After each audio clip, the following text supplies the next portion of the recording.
hello to all our favorite martial arts fans on the Paranormal M channel. Have you still been having trouble sleeping lately? Don't worry. Let us help you relax with mysterious experiences from all around the world. Thank you so much for sharing so many mystical stories and experiences with us. Don't forget to subscribe to the channel and turn on notifications so you can be one of the first to leave a comment. And now, sleep well.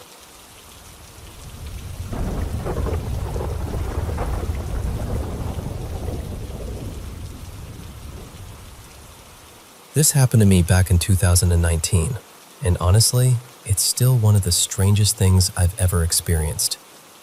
My sister, her husband, and their kids had come to stay with us for a few days. My place was pretty small, so there really wasn't enough room for everyone. To make things easier, I decided to spend the night at my brother Adrian's apartment so my sister's family could have the extra room. That night, Adrian, his wife at the time, and I got to his building really late. They lived in this old apartment complex that already had an eerie feel to it, especially after midnight. Back then, they had 3 dogs, and those dogs always got super worked up whenever they saw someone they didn't see often. Since it was so late and they didn't want the barking to wake the neighbors, Adrian and his wife went upstairs first to settle the dogs down before I came up. So I stayed downstairs by myself in the hallway for a few minutes. I sat on the stairs and started scrolling on my phone, just waiting. Behind me were 2 apartment doors, facing each other across the hall, where a couple of neighbors lived. After a minute or two, I heard a sound behind me. One of the doors opened.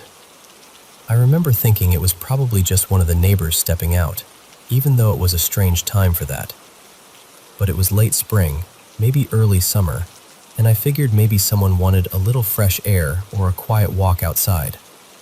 For some reason, I didn't turn around right away. I just stayed there looking at my phone. But I could hear someone walking behind me. Slow, steady footsteps. And I could also see a shadow stretching across the floor. That's the part I remember most clearly.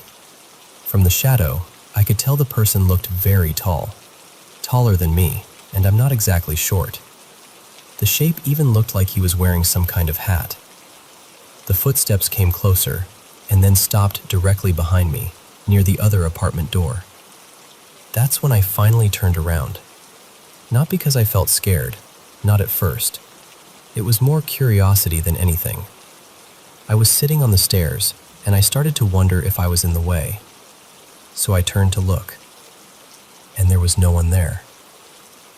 No one. But just a second before that, I had heard the footsteps right behind me.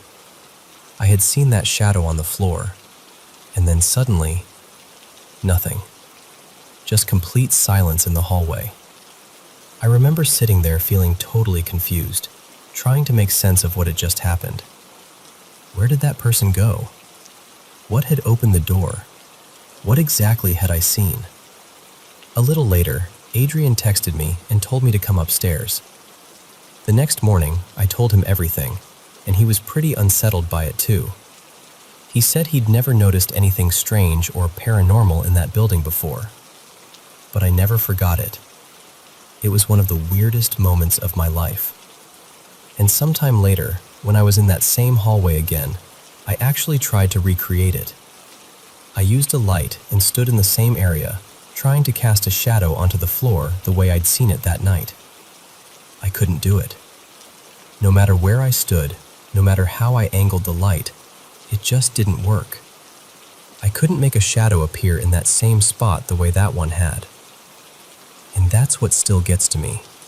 Because sometimes I wonder, maybe whatever I saw that night wasn't behind me at all. Maybe it was standing in front of me the whole time.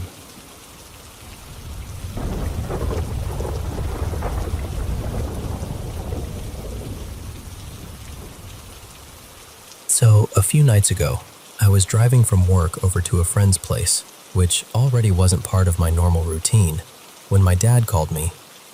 The second I answered, I could tell something was off. He sounded really panicked, and the first thing he asked was, "Have you been home?" I live with my parents, So at first, I didn't think much of the question, but then he asked again, really specifically, like, "You haven't gone home at all, right?"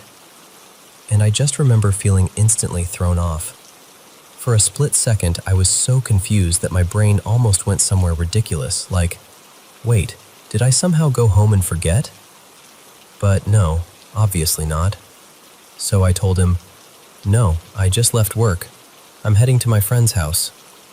And then I heard my mom in the background crying.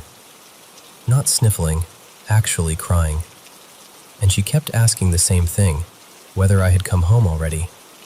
At that point, my mind immediately jumped to, oh no, somebody broke into the house or something happened. But I kept telling them, "No, I haven't been home. I'm not there." And then my mom got even more upset and said, "But I just saw you." The second she said that, I got full body chills. Like every hair on my arm stood up. I didn't even know what to think. "What do you mean you just saw me?" I was confused, scared, all of it at once. So I turned around and drove straight home. When I got there, she told me what happened. She and my dad had just gotten back, and there was a package sitting by the front door. She went inside first, and from the hallway window beside the door, she saw someone coming up the front steps. She swore it was me. Same outfit I'd worn to work, same canvas bag on my shoulder, everything. She said she didn't fully see the face, just part of the body and the clothes, but to her it was unmistakably me. Then she heard loud knocking at the door, and the doorbell rang. She actually laughed and called out something like, "Hang on, I'm coming, we just got in." She thought I'd beaten them home somehow and was grabbing the package. But when she opened the door, there was nobody there. At first, she tried to explain it away. She thought maybe I'd somehow gone around through the side entrance or come in through the garage without her noticing. But then she heard my dad come in through the garage and asked him where I was, because she had just seen me. And that's when he told her my car wasn't there and I hadn't come home yet at all. That's when she completely fell apart. So by the time I got home, she was still crying, still shaken, still trying to make sense of what she'd seen. And honestly, I didn't know what to say, because even if you tried to explain away seeing me, what about the knocking? What about the doorbell? That's the part that really gets me.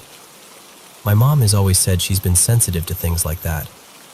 She grew up believing there are things in this world we just can't explain. But she's never been someone who messes with any of it or tries to invite it in. So for something like this to happen, and for it to involve me specifically, really freaked her out. And to be honest, it freaks me out too. I still don't know what it was. A glitch, something paranormal, some bizarre overlap I can't explain. I have no idea. I just know that if I came home and thought I saw my mom standing there, only to find out she wasn't actually home yet, I don't think I'd ever recover from it.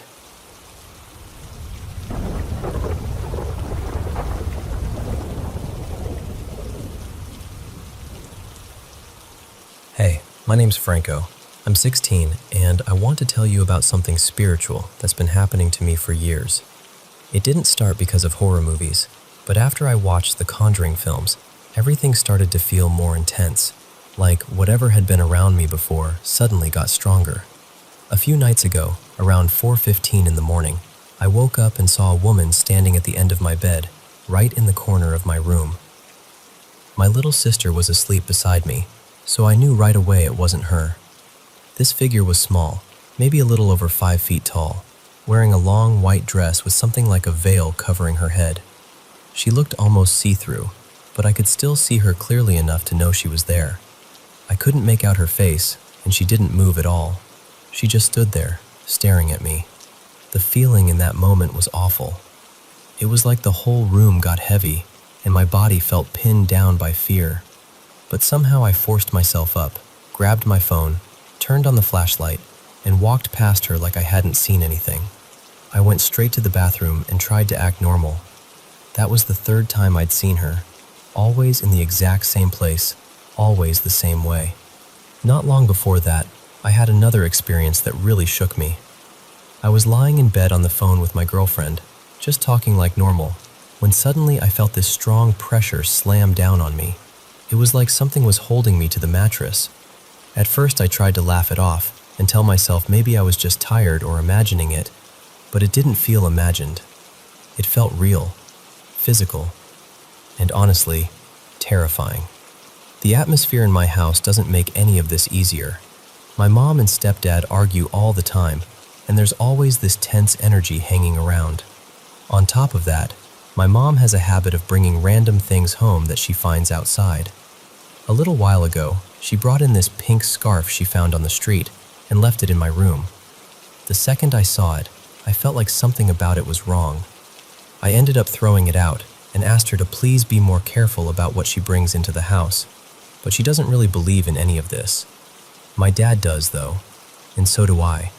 When I was younger, I could never sleep by myself. It got so bad that my family took me to see a spiritual healer. They told us there were 2 spirits attached to me. They said those spirits didn't want to hurt me, but they fed off my fear. Back then, I used to have panic attacks in the dark and never understood why. One moment that has never left me was hearing a child's voice whisper, "Do you want to play with me?" I still remember exactly how it sounded. To me, it felt completely real. Now I keep a crystal pyramid in my room that my dad gave me.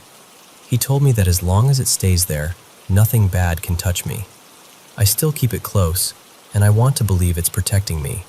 But even with that in the room, I still see the woman in the veil sometimes. So I'm sharing this because I really want to know if anyone else has gone through something like this.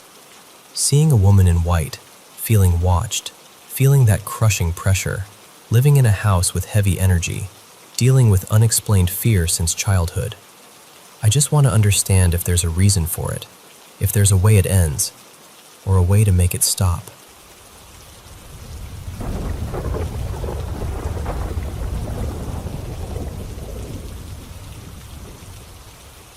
So I should probably start by saying I wasn't exactly falling apart, but I definitely wasn't cruising through life either. I got out of the Navy in 2023, and ever since then, it's just been one thing after another.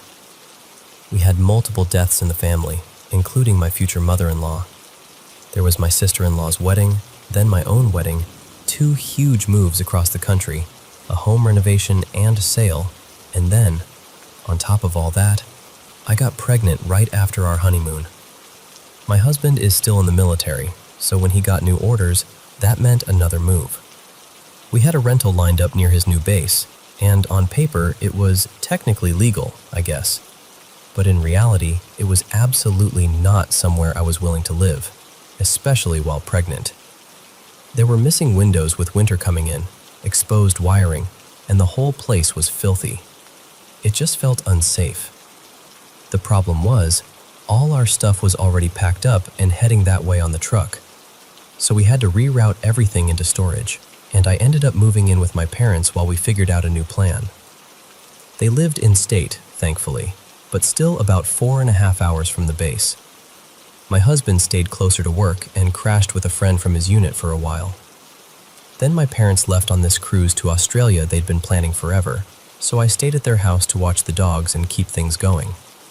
My brother still lived there too, which turned out to be a blessing, because out of nowhere, I started having eclamptic seizures. Military medical had missed the preeclampsia completely. I had to be medevaced, and my son was born at just 28 weeks, weighing 2 pounds, 4 ounces. He's doing great now, thank God. Happy, healthy, thriving. But at the time, it was terrifying. 3 months later, we finally closed on a little house of our own, and around the same time, our son came home from the NICU. My parents helped us get everything set up, helped us settle in, and then eventually they went home and my husband went back to work. And that's when things started getting strange. At first, I kept hearing crying. Not loud, not constant, just this faint, distant baby crying. Kind of vague. Easy enough to brush off. I was exhausted, sleep-deprived, a first-time mom, recovering from everything, and I figured maybe this was just one of those postpartum things nobody warns you about. Then the baby monitor started picking up motion in the nursery when there was clearly nothing there. It had a camera, and every time I checked, the room looked exactly the same. No movement, no baby, nothing. I told myself maybe it was the curtains shifting or the light changing. Then it got weirder. The monitor started alerting for crying while my son was asleep in my arms downstairs. I checked all the settings, thinking maybe the microphone sensitivity was too high and it was picking up a lawnmower outside or something random like that. But then one day, I actually heard the crying coming through the monitor speaker. It sounded exactly like my son when he was uncomfortable and squirmy from gas. I looked at the screen and he was sound asleep. Or sometimes he wasn't even upstairs at all. He was right there with me. Since it was a Wi-Fi monitor, I started wondering if somehow there was interference. I even changed the password, half jokingly thinking maybe a neighbor had accidentally connected their monitor to ours. It sounded ridiculous, but honestly, it felt more believable than what was happening. So I made an appointment with a psychiatrist and just kept moving. Then one afternoon, my husband came home early. The baby and I were outside in the backyard, trying to start a little garden. He came out looking concerned and asked why I had left the baby upstairs crying. And I just stared at him, because our son was right there next to me. Then he paused. He looked at the baby, looked back at me, and you could see the confusion hit him, because he could still hear the crying. He said it was coming from upstairs and from the monitor. And I remember saying, "Oh, you hear that too?" That's actually really comforting because I was starting to think I was losing my mind. After that, he went out and bought a brand new, expensive baby monitor. And then, when it kept happening, he bought another one. Different brand, different setup, same result. We still heard this impossible baby crying. The strangest part was that it would stop if I went into the nursery and said something gentle like, "You okay, sweetheart? Mom is here. I love you." And I know how that sounds. I really do. But whatever it was, it's happened less and less over time. These days, it's rare. We don't really have an explanation for it, and honestly, we've stopped trying so hard to find one. We just sort of live with it. And somehow, that feels stranger than anything else.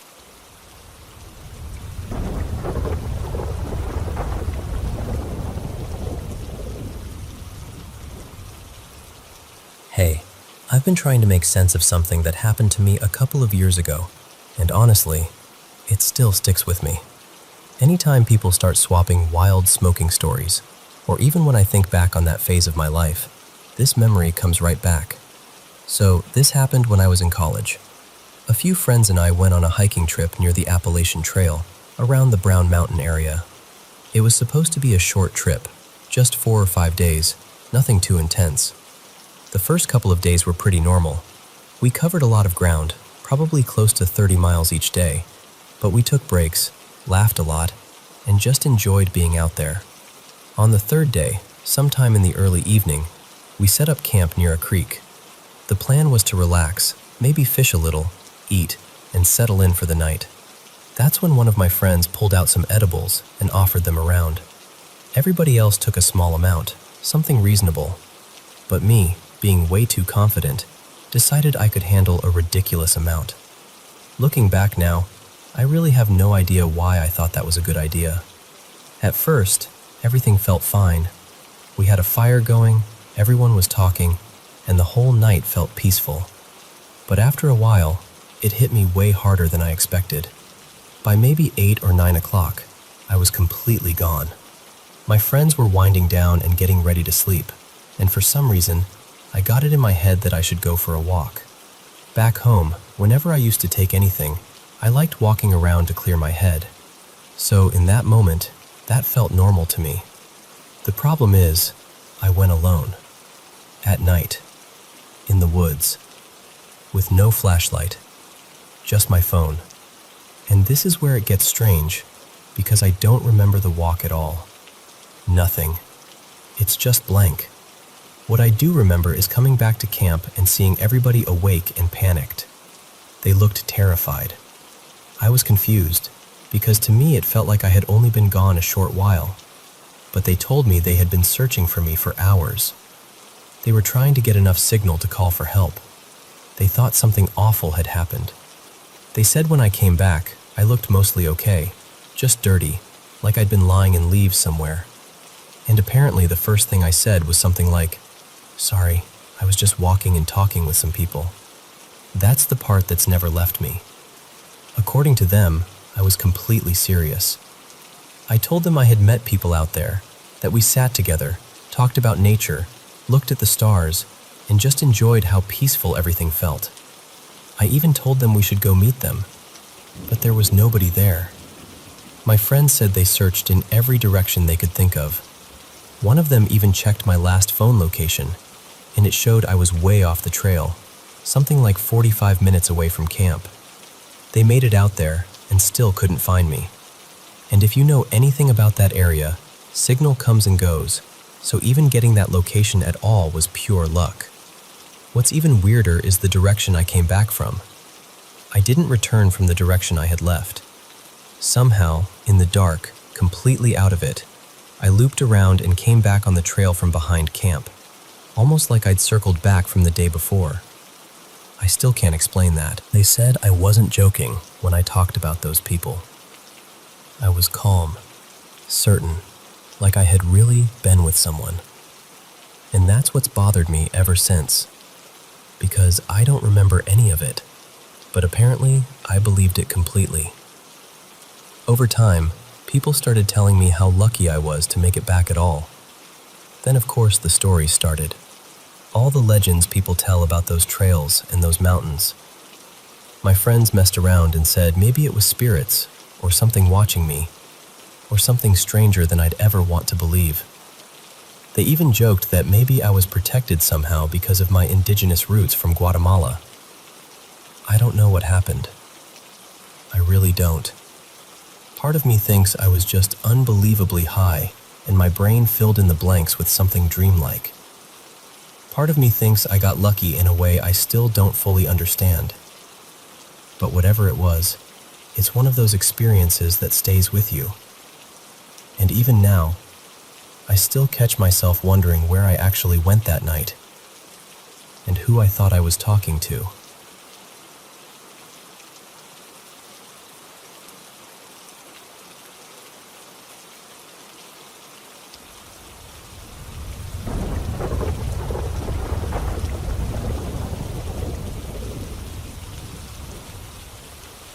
I've lived around strange things for most of my life, so I'm not usually easy to rattle. Growing up, it was normal in our house for things to shift on their own, go missing, or turn up somewhere that made no sense later. That part, honestly, never shocked me much. But this was different. I remember it so clearly. It was around 4 in the afternoon, broad daylight, and I was standing in my kitchen making coffee.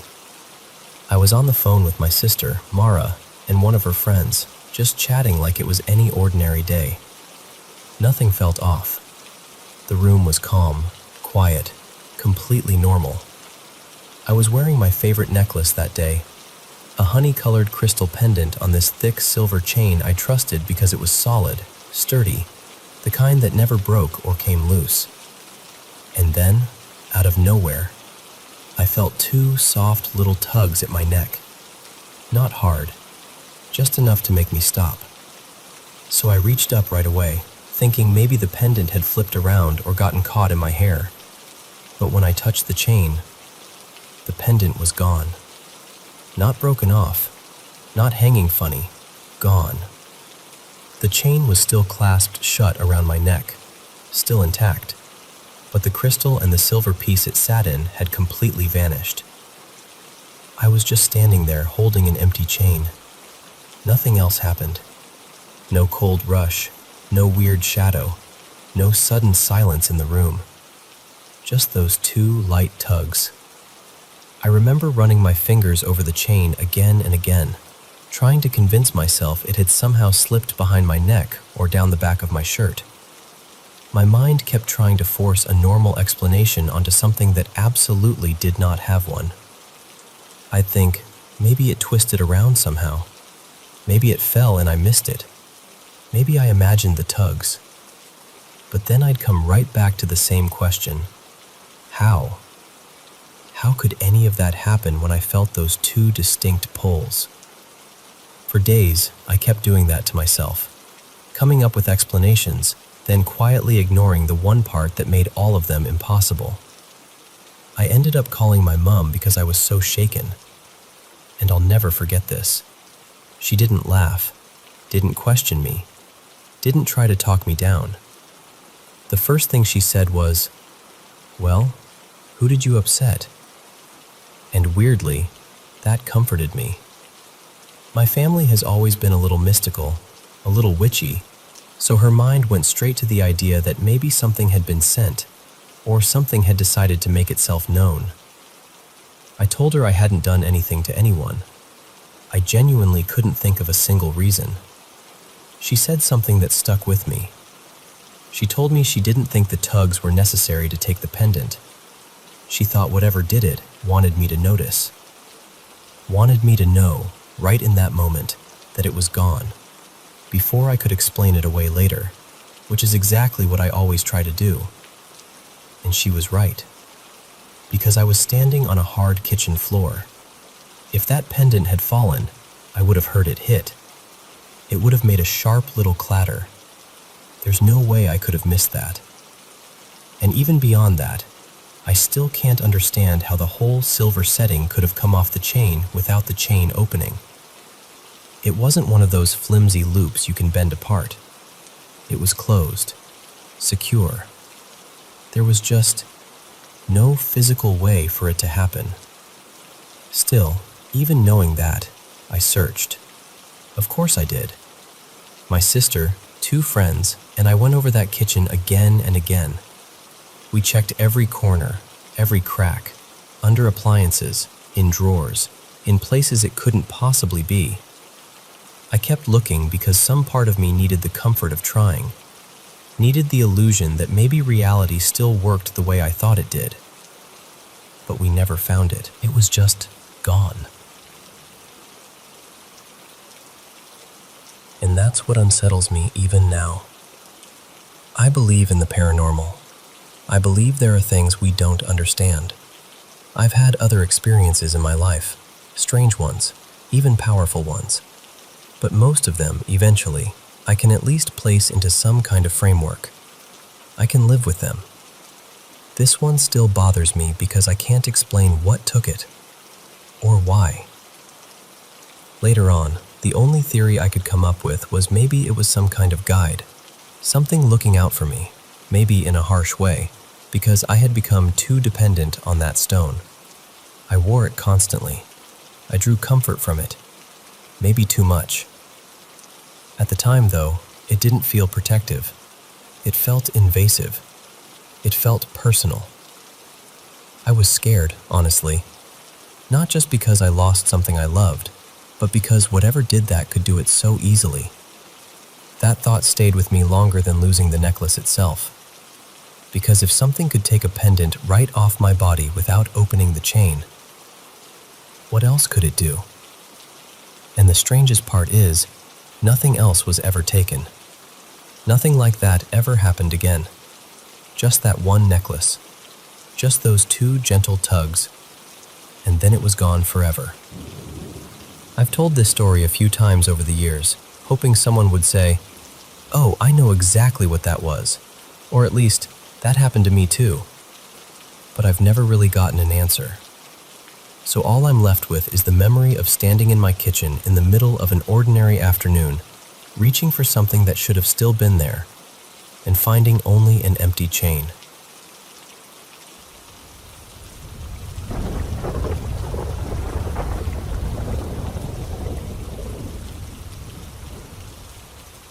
Let me tell you about something I still can't fully explain. For more than 20 years, my bed has sat right beside the window, and at night, I've always had a clear view outside. I know that yard. I know the way the dark settles over it, the way the motion light usually works, the little shifts and sounds that belong there. In all that time, I had never seen anything that felt truly strange. But one night, that motion light started turning on by itself. I kept watching, expecting to catch a raccoon, a stray cat, even a branch moving in the wind. But there was nothing. No movement. No reason for it to trigger. And still, it kept coming on. So I finally went outside. I stood right beneath the light and let my eyes adjust, looking out into the dark as wide and steady as I could. I stayed there for a long while, probably close to half an hour, just watching and listening. Then the light snapped on. Nothing. Not a person, not an animal, not even a shadow I could make sense of. Usually that light stays on a good while once it's triggered, but this time it clicked off after only a few seconds. Then it came on again. Still nothing. No sound. No wind shifting wrong. No feeling that someone was hiding nearby. Just emptiness. I remember thinking maybe it was something small, maybe a moth or a bug near the sensor, and I was ready to leave it at that. But then it happened one last time. At the edge of my driveway, right where it meets the road, there was a pair of boots. Just boots. No legs in them, no body above them. Just a pair of boots standing there like they had every right to be. And then, as I watched, they turned and started walking away. I could hear them too. Heavy, distinct steps.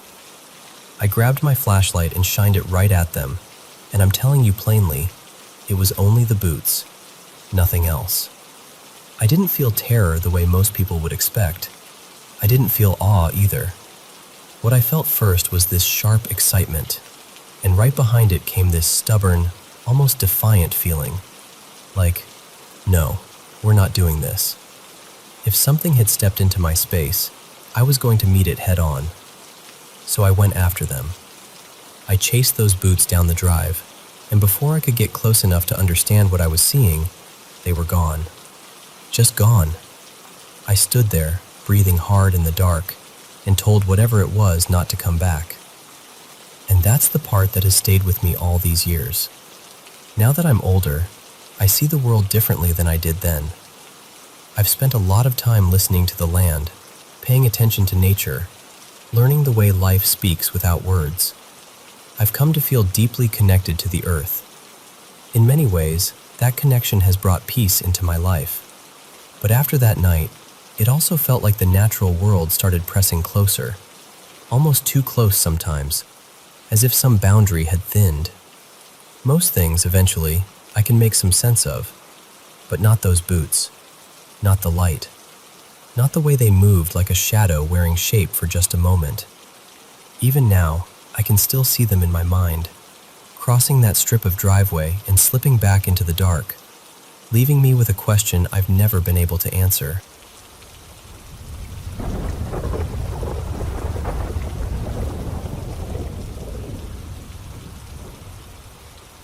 I still think about this sometimes, and honestly, I've never fully explained it to myself.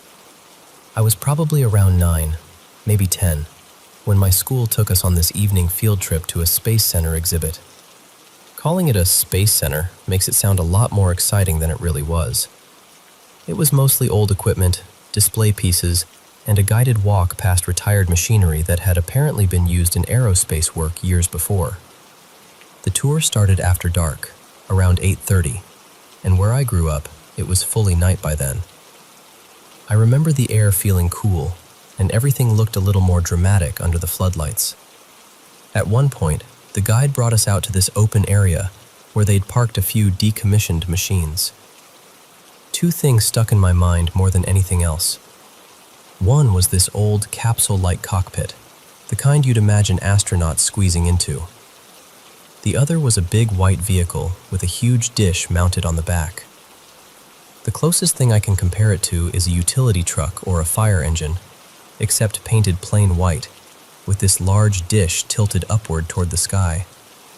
I assumed it had something to do with tracking or communications, maybe for rockets or satellites, but I never really knew. What I do remember very clearly is that the guide told all of us kids we could climb around and play on the equipment. So naturally, everyone lost their minds. Kids were scrambling everywhere, pressing buttons, pretending to launch into orbit, shouting over each other. But before any of that started, before the other kids got their hands on anything, I saw something from that dish. A green light came out from the front edge of it and stretched upward into the black sky. And I know how strange that sounds. It wasn't like a solid movie-style laser beam. It looked more segmented than that, almost like long green bars appearing one after another, with gaps in between them. Each glowing section looked maybe a few meters long, and then there'd be darkness, then another green section, like a dashed line climbing into the sky. It moved slowly too, not fast at all, just steadily upward, far enough that I could keep following it with my eyes. I remember freezing completely. I wasn't in a trance or anything dramatic like that. I was just so thrown off by what I was seeing that I couldn't look away. Everyone else was busy laughing, climbing, smacking buttons, playing astronaut. No teachers reacted. No other kids seemed to notice a thing. And there I was, just standing there staring up at the sky like I'd forgotten where I was. That's the part that has always stayed with me. I know I saw it. I really do. And what made it even stranger was that earlier, while we were walking over, one of the adults had asked the guide whether any of the equipment still worked. The guide said no, none of it was operational. Which made sense. Why would they let a bunch of children crawl all over expensive working machines? But I was still watching those green lights even as we started walking away from the field. I could still see them for a while in the distance. I'm in my 30s now, and I've never forgotten it. I never asked the other kids if they saw the same thing. Maybe I should have. Maybe there's some simple explanation. Maybe there isn't. I've gone over it in my head so many times. Did I imagine it? Was it some kind of reflection or something in the air, or some effect from a light source I didn't understand? Could I have been seeing something that wasn't actually coming from the dish at all? I honestly don't know.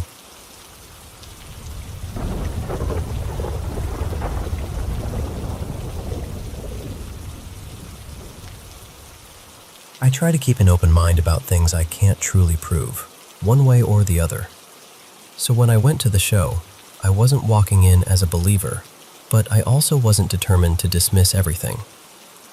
I've lost both of my parents, and even though I quietly hoped for some kind of moment, I knew the chances of being picked were slim, especially from where I was sitting up in the mezzanine. Funny enough, she did come up that way at one point and read someone just a few seats ahead of me, which made it all feel a little more possible for a second. What stood out to me most, being there in person, was that the people she spoke to did not seem staged. That was the one thing I felt I could rule out with confidence. The tears, the shaking, the emotion in the room, it all felt deeply real. Now, that doesn't automatically mean everything was genuine. It could still mean she's incredibly skilled at reading people who are already vulnerable and longing to hear from someone they miss. I understand that argument completely. Since she never read me directly, I didn't leave with some big personal revelation. But I honestly thought I'd come away feeling more certain in one direction or the other. Instead, I left in this strange middle place. I can't say for sure that what she does is real, but I also can't say I saw her clearly expose herself as a fake. And if it is all an act, then she is remarkably composed and very, very good at it. The whole time, she carried herself with this steady calm. She was confident, centered, and sometimes surprisingly persistent, even when what she said wasn't immediately recognized by the person she was speaking to. Yes, there were moments where the information sounded broad enough that more than one person in the audience could probably connect to it. She even addressed that at the start, asking people not to shout out during someone else's reading. But there were also details that felt much more specific, the kind that made the room go quiet. And honestly, one thing that surprised me was this. It wasn't mostly older relatives she claimed to be connecting with. A lot of the spirits she referred to were younger, teens, young adults, even very small children. That shifted the tone in a way I wasn't expecting. It made some of the moments feel heavier and harder to explain away so easily. There were times when someone clearly didn't understand what she meant, and after a little while she would simply say she was going to leave it there and move on. She didn't really retreat from what she had said, though. Then there were other moments when someone said they had no idea what she was referring to, and she stayed with it. She'd insist the spirit was being very strong about it, and that eventually a relative or friend would help make sense of it later. Maybe that's manipulation. Maybe it is. But some of those details were specific enough that I found myself expecting her to back off sooner if she were just fishing. So I'm still not completely sure how I feel. I really am somewhere in the middle. But if I'm being honest, I think I walked out feeling like I had seen a little more in her favor than against her. Not enough to make some bold declaration, just enough to leave me wondering. And maybe that's why it stayed with me.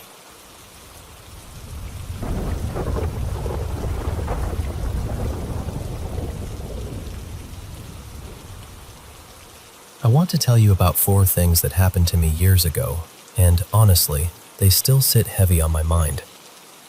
I've tried to make sense of them, tried to brush them off, tried to come up with normal explanations, but none of it ever fully adds up. The first one happened one night when I was out with 3 friends.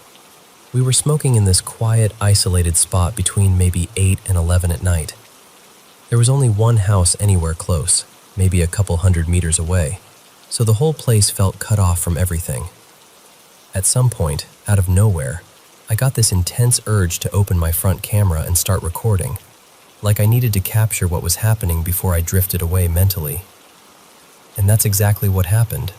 I kind of zoned out. Then, maybe an hour and a half later, close to 11, I suddenly came back to myself because this huge, bright, warm light flashed right in front of my eyes. It wasn't coming from anywhere real. It was just there for a second.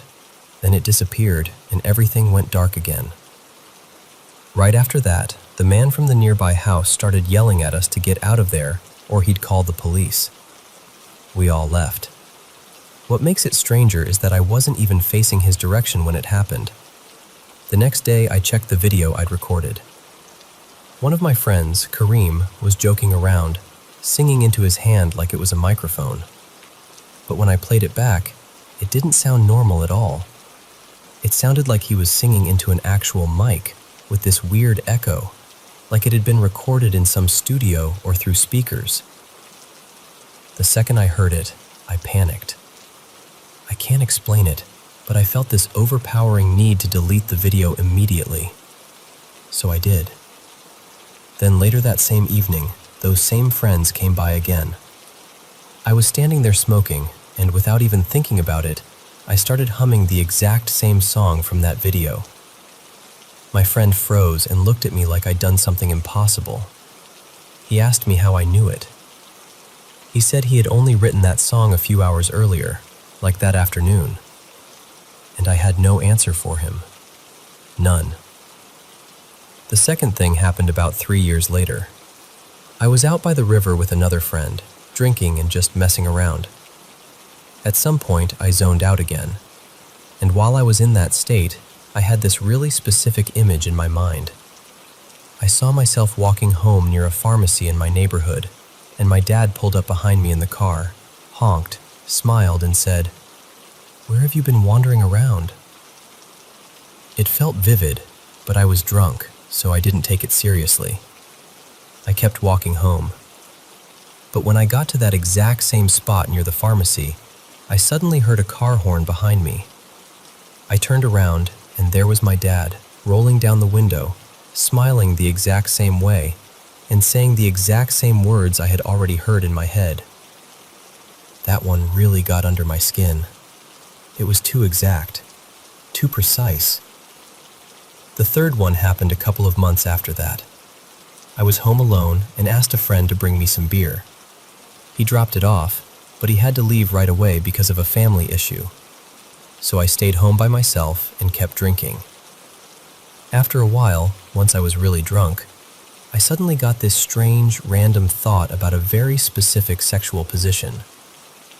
I know that sounds odd, but I'm just telling it exactly how it happened. The fourth experience happened after I took a nap one afternoon. I had this intense dream where two guys from school who used to bully me were right in front of me, talking trash, getting in my face. Above me, there was this oddly shaped light, something I can still picture but can't really describe properly. Then one of them suddenly grabbed me by the neck and slammed me against a wall. Right after that, I woke up. That evening, I went out for a walk. On the way back, I saw two guys from the neighborhood in the street burning tires and plastic. I told them to stop because the smoke was awful, and it turned into an argument almost immediately. Then it became a fight. And the way it happened was almost identical to the dream. One of them grabbed my arm, and the other one pressed me by the neck against a wall.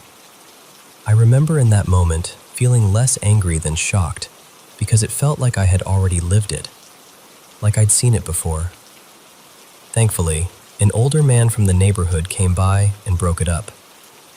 I went home that night completely unsettled. And even now, after all this time, I still think about those 4 moments. I still wonder what they were. Coincidence? Intuition?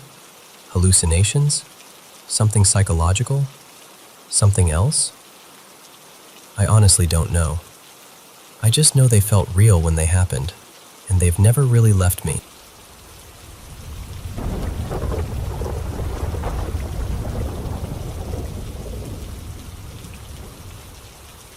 I've carried this story with me for a long time, and I think I'm finally ready to say it out loud. I was about 10, maybe 11, when it happened. Back then, my dad was living in this narrow little duplex after my mom left, and from the outside, it looked like any other place on the block. Nothing special. But inside, it felt heavy. Not all at once, not from the very first day, but little by little, the whole house started to feel wrong in a way I still can't fully explain. Before the divorce, my parents fought constantly. It was loud, chaotic, painful. Things got thrown, doors got slammed, and there was this anger in the house that just never seemed to leave. My uncle was staying with us too, and years later he admitted he'd messed with something spiritual around that time. He never told me exactly what he did, only that he believed he'd opened a door he shouldn't have. Looking back, it felt like all that hurt, all that tension, made the perfect place for something dark to settle in. At first, it was small things. A door clicking shut on its own. Knocks in the middle of the night. Strange little noises you try to explain away because you don't want to believe anything else. I remember lying in bed and hearing the blinds rattle, then watching them move like someone was dragging their fingers through them. I turned off the fan, stood there listening, and it still happened. It wasn't random. It felt deliberate. One night, I woke up crying because something had hit my leg hard enough to leave a mark. I remember sitting up, confused and terrified, and seeing my bedroom door ease open on its own. Then I heard footsteps rushing down the stairs. I followed, shaking the whole way, and when I got downstairs, there was no one there. Just silence. That house always seemed to have rules of its own. If we left lights on, they'd switch off. If a door stayed cracked open, it would end up shut. It felt like the house wanted things a certain way. One afternoon, it was just me and my uncle's girlfriend at home. We were at the table making little clay figures, laughing, doing something normal for once. Most of the lights in the house were on, except for my room. Then this sound came through the house. This deep, awful scream that didn't sound human at all. It wasn't outside. It wasn't from the TV. It felt like it was coming from inside the walls. It just kept going, vibrating through everything, until I got up and closed my bedroom door. And then it stopped. Another night, I was lying in bed trying to sleep when I felt warm breath on my face. At first, I told myself it had to be my own breathing bouncing back somehow, so I held my breath. And I still felt it. Slow, hot, steady, right there against my skin. I didn't sleep a second that night.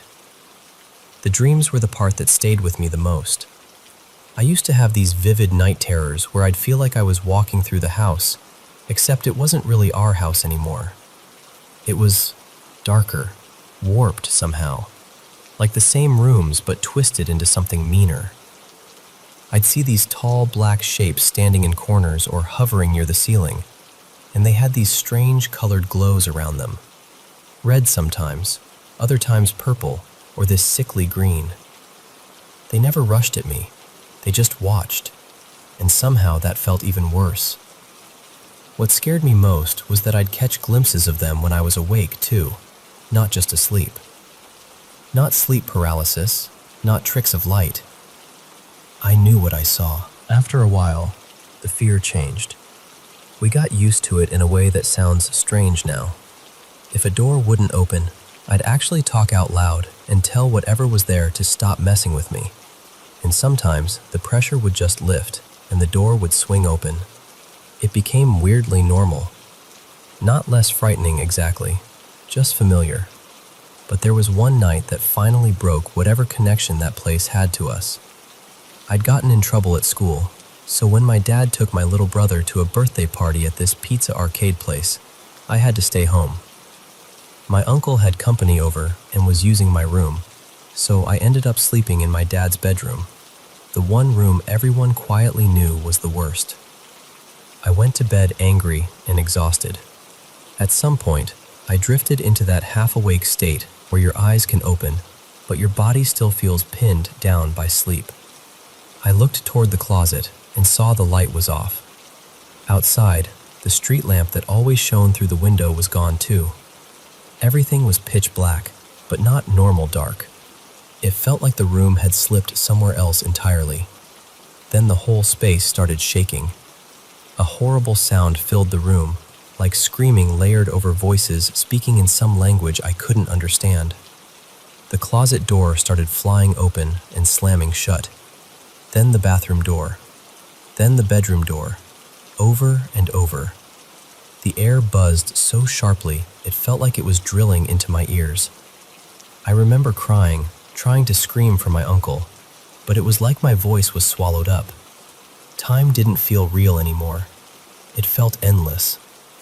And then, in the middle of all of it, the only thing I could think to do was pray. I shouted, "God, please make it stop." And it did. Immediately. The closet light clicked back on. The street lamp outside came back. The doors stopped moving. The room went still and quiet so fast it almost made it worse. I was drenched in sweat. I ran straight to my uncle's room, shaking, asking if he heard me yelling, if he heard the doors, the screaming, any of it. He looked at me like I was crazy and said no. He said it had been quiet the whole time. He and his friend had just been sitting there playing video games and eating chips. That was the last night anything like that ever happened. Not long after, my dad started seeing a woman named Mara, and when she moved in, everything changed. She never saw anything, never heard anything, never felt that heaviness the rest of us lived with for years. We told her stories, but I could always tell she didn't really believe us. And honestly, I understood. If someone told me that story and I hadn't lived it, I probably wouldn't know what to do with it either. I still don't know why it stopped. Maybe she brought peace into that house. Maybe whatever had been there fed on all the anger and finally had nothing left to hold on to. I can't say for sure. What I do know is that I've never been the same since. Even now, I can walk into certain places, old houses, empty rooms, buildings with a strange history, and feel when something is off. It's hard to explain to people without sounding dramatic, so I usually keep it to myself. But every now and then, especially when I'm alone somewhere unfamiliar, I still get that same feeling I had as a kid. And even after all these years, I still can't sleep in complete darkness. I still remember every bit of it.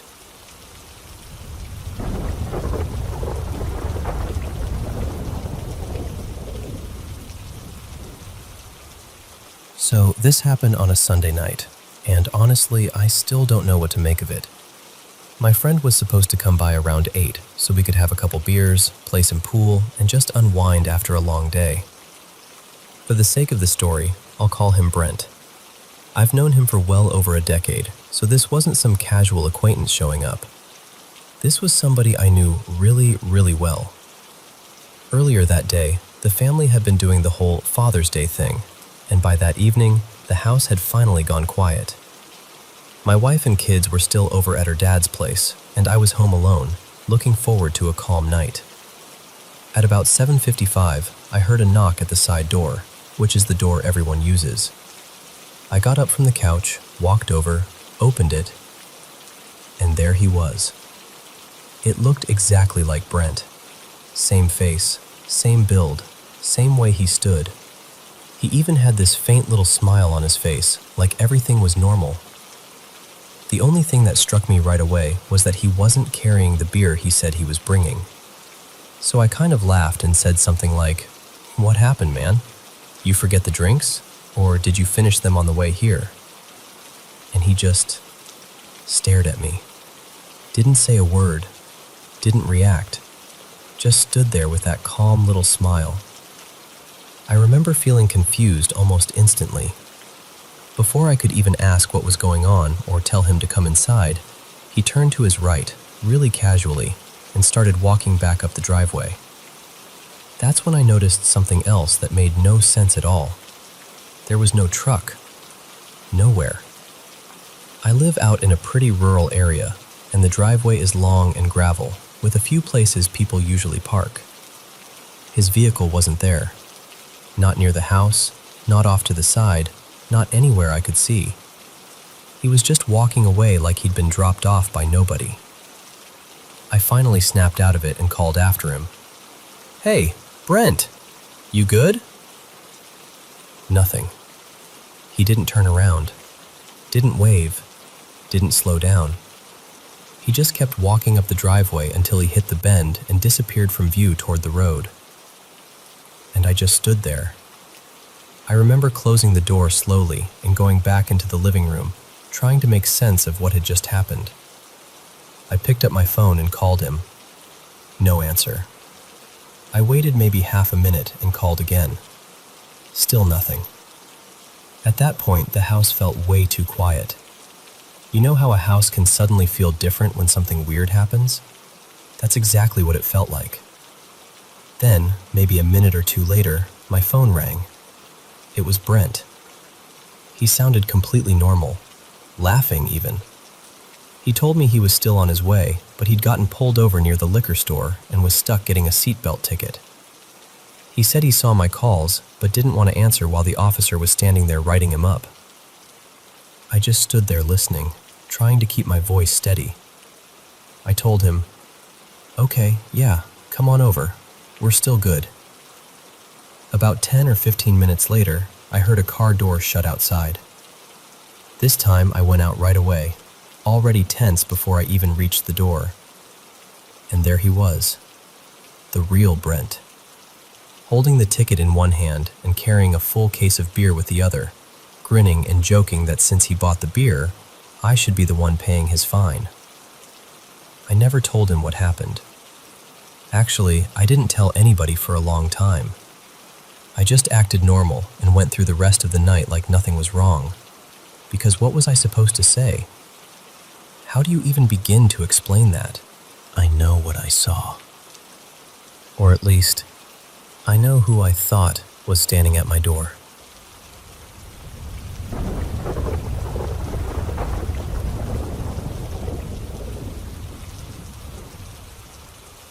So this happened back in February when my family took a trip to Pigeon Forge, Tennessee. We rented this sweet little cabin tucked near a golf course, and it honestly felt like something out of a postcard. It was me, my sister, my cousin, my parents, my grandma, my aunt and her daughter, plus my brother, his girlfriend, and his dad. One afternoon, most of them decided to go out and explore the wooded riding trails nearby. So the only people left at the cabin were me, my sister, and my cousin Talia. Maybe half an hour after everyone left, the three of us were sitting around the dining table playing Cards Against Humanity, just laughing until we were crying over how ridiculous some of the cards were. The dining room had windows everywhere, probably 8 or 9 of them, and one of those windows looked straight toward the front door. The way the door was angled, you could pretty much see it clearly from the table. Right when all this started, I had gotten up to check on a batch of cookies in the oven, so I was standing in a spot where I couldn't actually see the front door anymore, but my sister and Talia could. Then we heard a knock. I remember turning, and my sister was frozen, staring at the door. Talia was looking at me with this expression I still can't fully explain. It was this mix of confusion and fear, and it immediately made me uneasy. I set down the oven mitts and started walking toward the front door anyway, just out of instinct. But before I even made it halfway there, I heard my sister call my name from the back door. And I need to explain why that shook me so badly. I could still see my sister sitting at the dining table. She had not moved. But at the same time, something from the back of the cabin had called me by my full first name, the formal one nobody in my family uses unless they're teasing me or reading off paperwork. My sister definitely doesn't call me that. She hasn't since we were kids. The second I heard it, every alarm bell in my body went off. I just stopped where I was and thought, no, absolutely not. I was not opening that door. So I turned around, sat back down, and we all just tried to ignore it, even though the whole room felt wrong after that. What makes it even stranger is that the night before, I'd already had this really unsettling experience.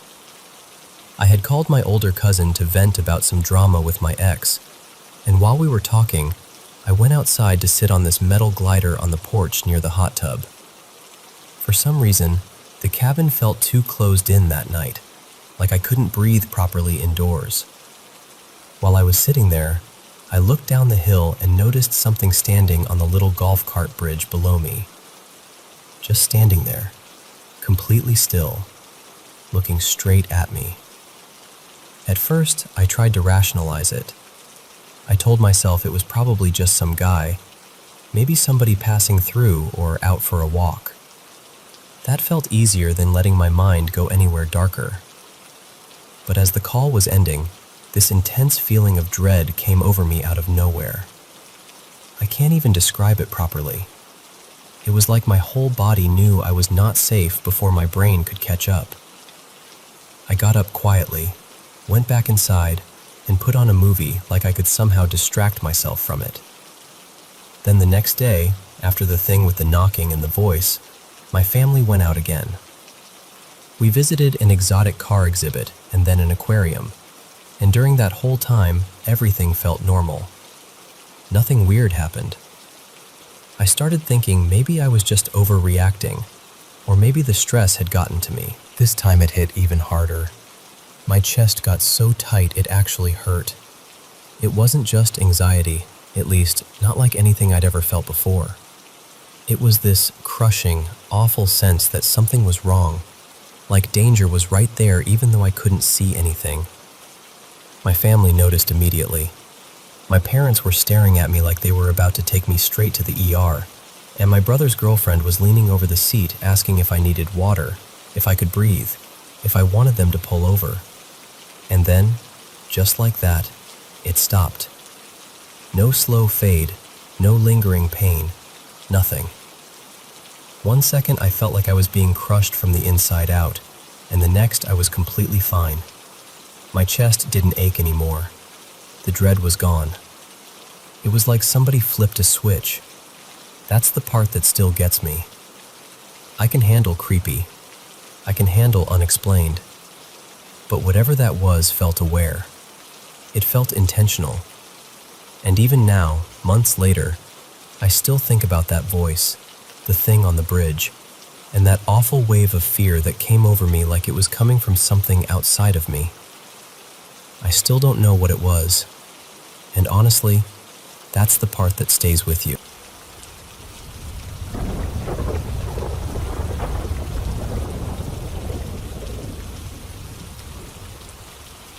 Okay, so this happened to me and my friend Mara in the last week of October 2024, and I still can't fully explain it. We'd decided, kind of on a whim, to take a late-night trip up to these hot springs in the mountains. It was one of those spontaneous ideas that sounds fun at the time, you know? Just the two of us, a quiet night, a familiar trail, nothing that seemed risky or unusual. The hike itself was mostly uneventful.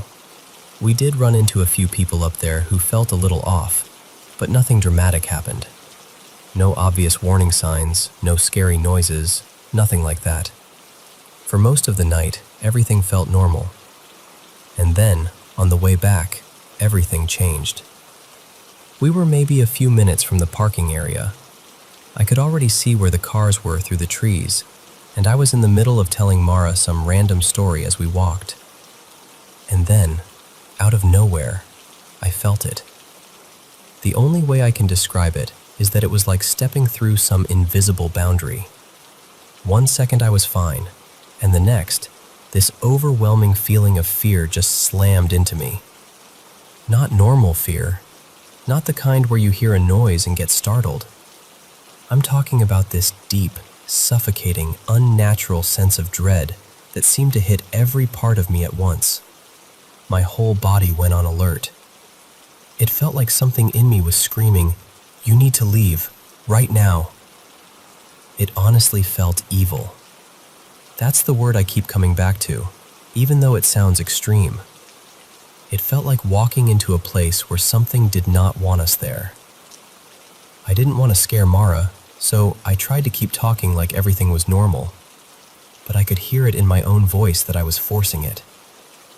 I started walking faster without really meaning to, scanning the dark around us, trying to see if there was someone nearby, or some obvious reason for what I was feeling.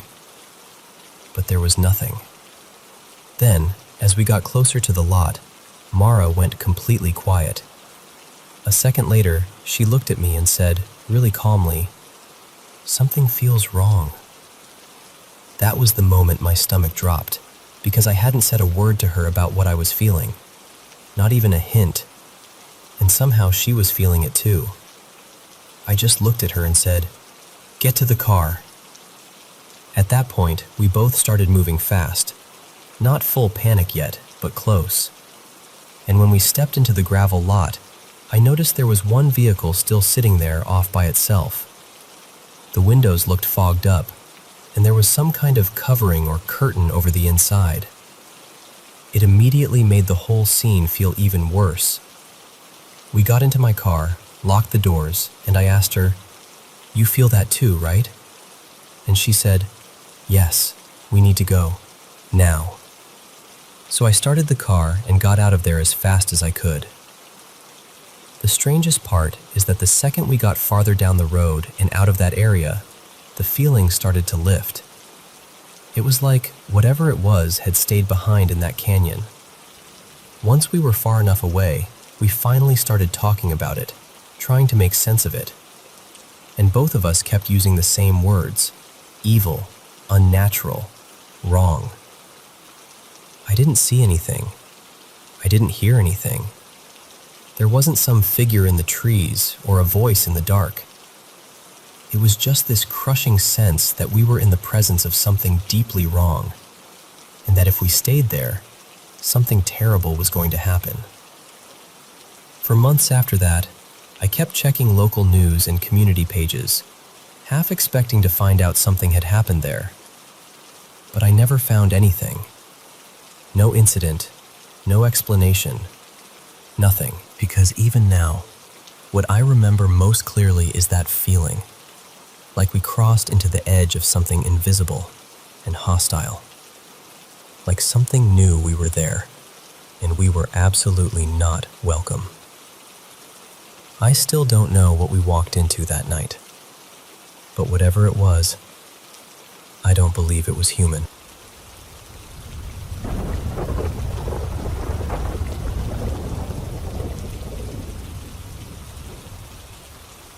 I still think about this sometimes, even now. It happened in the winter of 2019, when I was living with my family in a quiet seaside village in northern Morocco. I was still in school back then, and every morning I had to catch an early bus because classes started at 8. The bus was never especially reliable, so I got into the habit of leaving the house a little before 7, just to be safe. One Monday morning, it was especially cold. I remember stepping outside at around 6:45, still half asleep, with that heavy silence you only get before sunrise. Our house was up on a hill, a little apart from everything else. Most of the nearby homes were only used in summer, so during the rest of the year, the area felt almost abandoned. Most days, it really felt like we were the only people there. I started down the path toward the main road, and after a moment, I noticed someone standing near the roadside ahead of me, maybe 100 meters away. The person was wearing a brown jalaba with a hooded cape, something completely normal for winter where I lived. So at first, I didn't think much of it. I figured maybe he was on his way to the mosque farther down the hill. But the closer I got, the stranger it felt. He wasn't walking. He wasn't shifting his weight. He wasn't looking around. He was just standing there, perfectly still, with his back turned to me. And I remember thinking how unnatural that stillness felt. Not relaxed, not casual, just fixed there. I kept going anyway. What else was I supposed to do? As I got within a couple of steps of him, I turned my head and looked straight at his face. And there was nothing there. No eyes, no nose, no mouth, no expression, no shape to the face at all. Just smooth skin where everything should have been. His hands were visible, and his skin tone looked completely normal, so it wasn't shadow or darkness playing tricks on me. I could see the road, the trees, the walls of the houses farther away. The light was dim, but clear enough that I knew what I was looking at. I froze for a few seconds, maybe 4, maybe 5, long enough for that cold fear to settle into my chest. Then something in me just said, "Keep walking, don't stop." So I did. I walked past him, trying not to panic, trying to act normal even though nothing about that moment felt normal. When I finally reached the road, I looked back. He was gone. Just gone. There was nowhere obvious he could have gone in those few seconds, and I know he had been there a moment before. I'm still not sure what I saw that morning. Maybe I was exhausted and my mind filled in something wrong. Maybe it was some kind of waking hallucination. I've tried to explain it to myself in every reasonable way I can, but honestly, I still don't know. And that's the part that stays with me.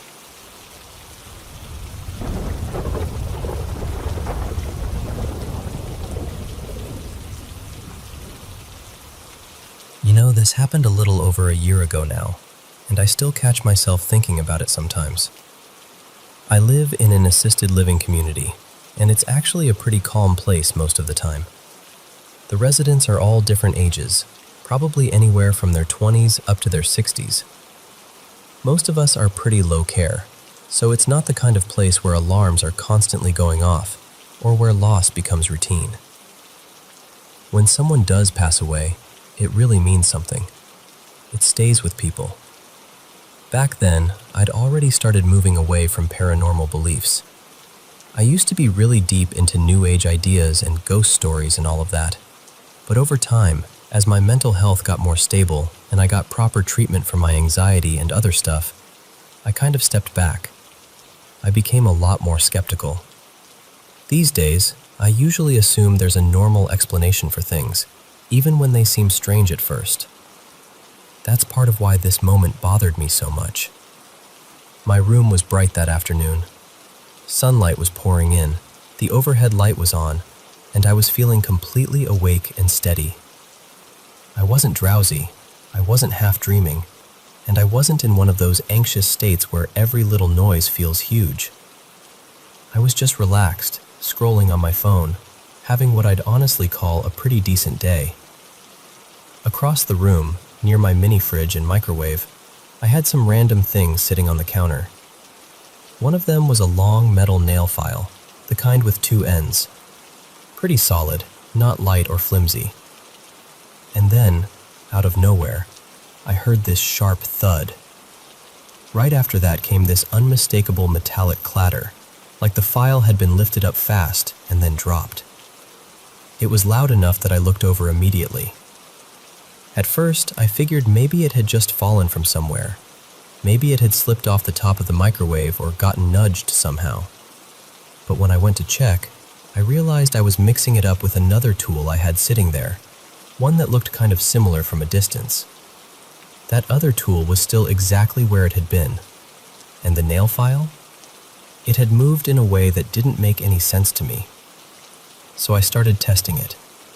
I picked it up, dropped it, tried to recreate the sound, tapped the counter, even tried jostling things a little to see whether something could have caused it naturally. But that file had enough weight to it that it wasn't the kind of thing that just skitters around on its own. And no matter what I tried, I couldn't make the whole thing match what I'd heard. What made it even stranger was that the staff in the med room next to mine, literally sharing the wall, hadn't heard a thing. So later, I brought it up to the manager. She's one of those people I trust because she's smart, grounded, and not the type to feed into nonsense. She helped keep the place steady through the pandemic in a way I still think was kind of amazing.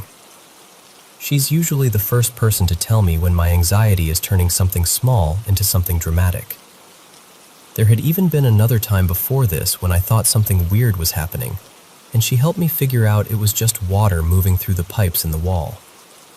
So when I told her about the nail file, I expected her to give me another practical explanation. Instead, completely serious, she said, "Honestly, it might have been a ghost." Then she told me the building was haunted like it was just common knowledge. Apparently, she'd had her own experience. She and one of the caregivers had once been in the office when a doll suddenly shot across the room.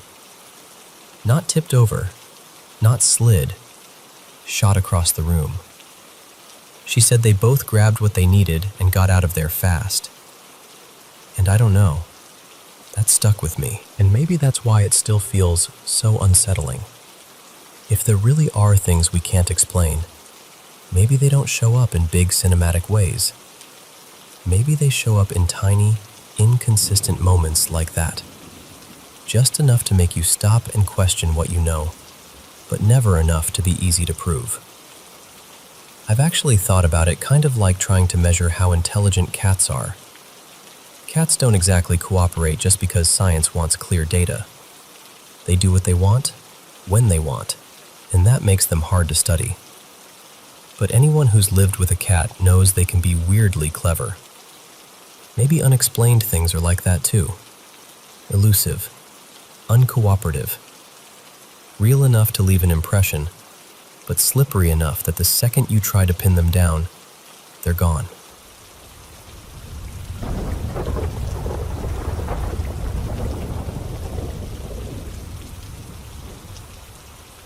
So this happened about 6 years ago, maybe a little less.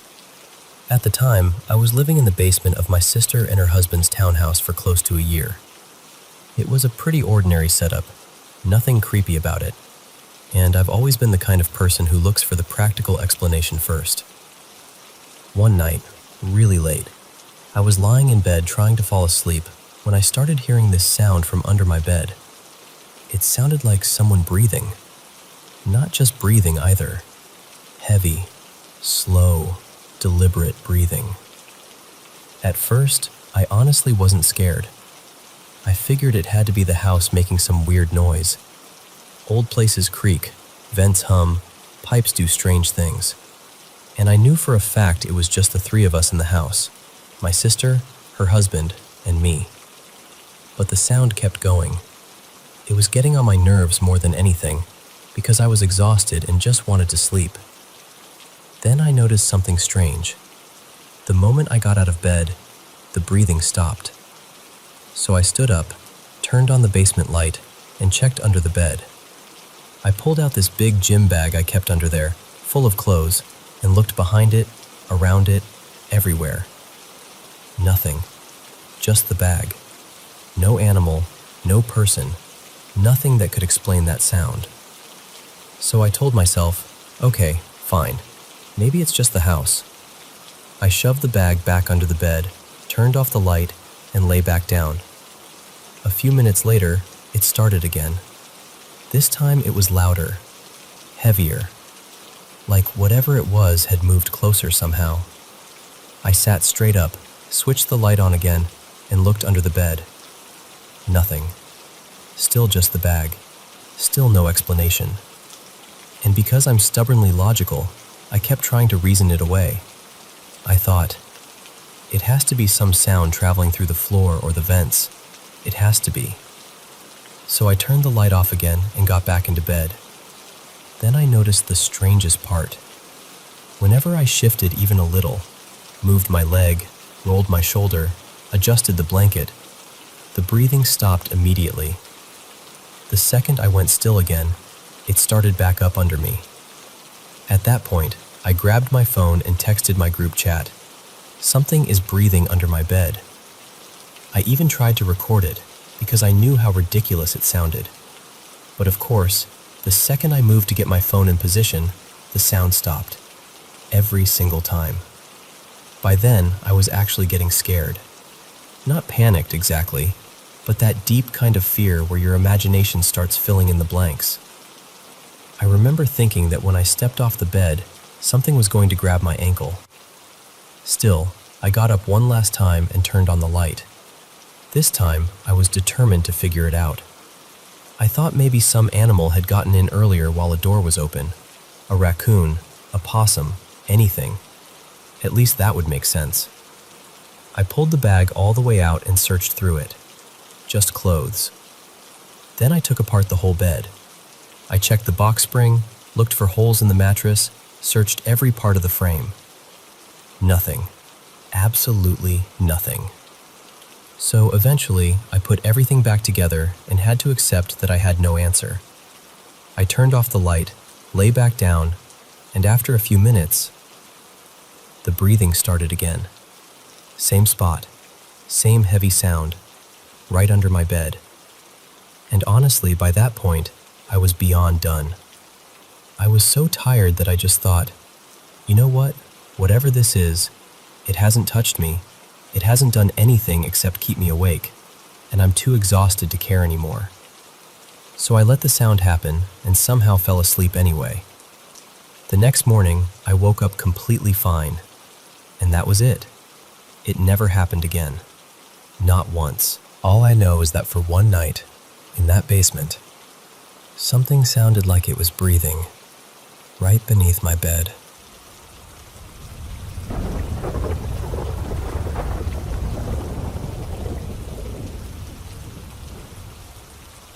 Hello everyone watching the Paranormal M channel. Have you been having trouble sleeping lately? Let's relax together with some creepy, mysterious stories to help you drift off. Don't forget to subscribe and turn on notifications. Drop a comment below and tell me where you're watching from. Thank you so much for always supporting the channel and for sharing your mysterious experiences with us. And now, without further ado, let's dive into today's stories. So, this started back in 2011, when my then husband, I'll call him Evan, and I were in this strange in-between season of life. We had 2 little kids. My son was almost 4, and my baby girl was about 9 months old. Evan had orders overseas, and while we waited for the move, we went to stay with his grandparents for what was supposed to be just a few weeks. Their house was one of those big, carefully kept homes built in the late 70s. Everything tidy, everything in its place, but somehow still heavy. And his grandparents, Well, they were polite on the surface. Of course you can stay, that kind of thing. But underneath, they could be icy, critical, like you were always one wrong move away from a comment that stung. And honestly, I was already worn thin when we arrived. Before that trip, my own family life had been falling apart in ways I couldn't fix, and I was coping badly. I wasn't proud of it, but I'd been drinking more than I should have, trying to numb myself, trying to keep it together for my kids, trying to pretend everything was normal. So we get settled upstairs. Evan and I took his old childhood bedroom at the top of the staircase, and our baby slept in a crib beside us. Our son was in the room right next door. And the first weird thing happened only a few nights in. I woke up, suddenly, like my body just snapped awake, and I had this sound stuck in my head, so vivid it felt real. A plate spinning on a hard floor, that wobbling whirl until it slows and stops. But our room was carpeted, thick carpet. Nothing in there could have made that noise. I'm lying there, staring into the dark, trying to shake it off, and I turn over and see Evan staring back at me, wide awake. I whispered, "Did you hear that?" And he goes, "Yeah." Then we both described it, same exact thing. Not just a noise, but that very specific sound, like we'd shared the same 5-second dream.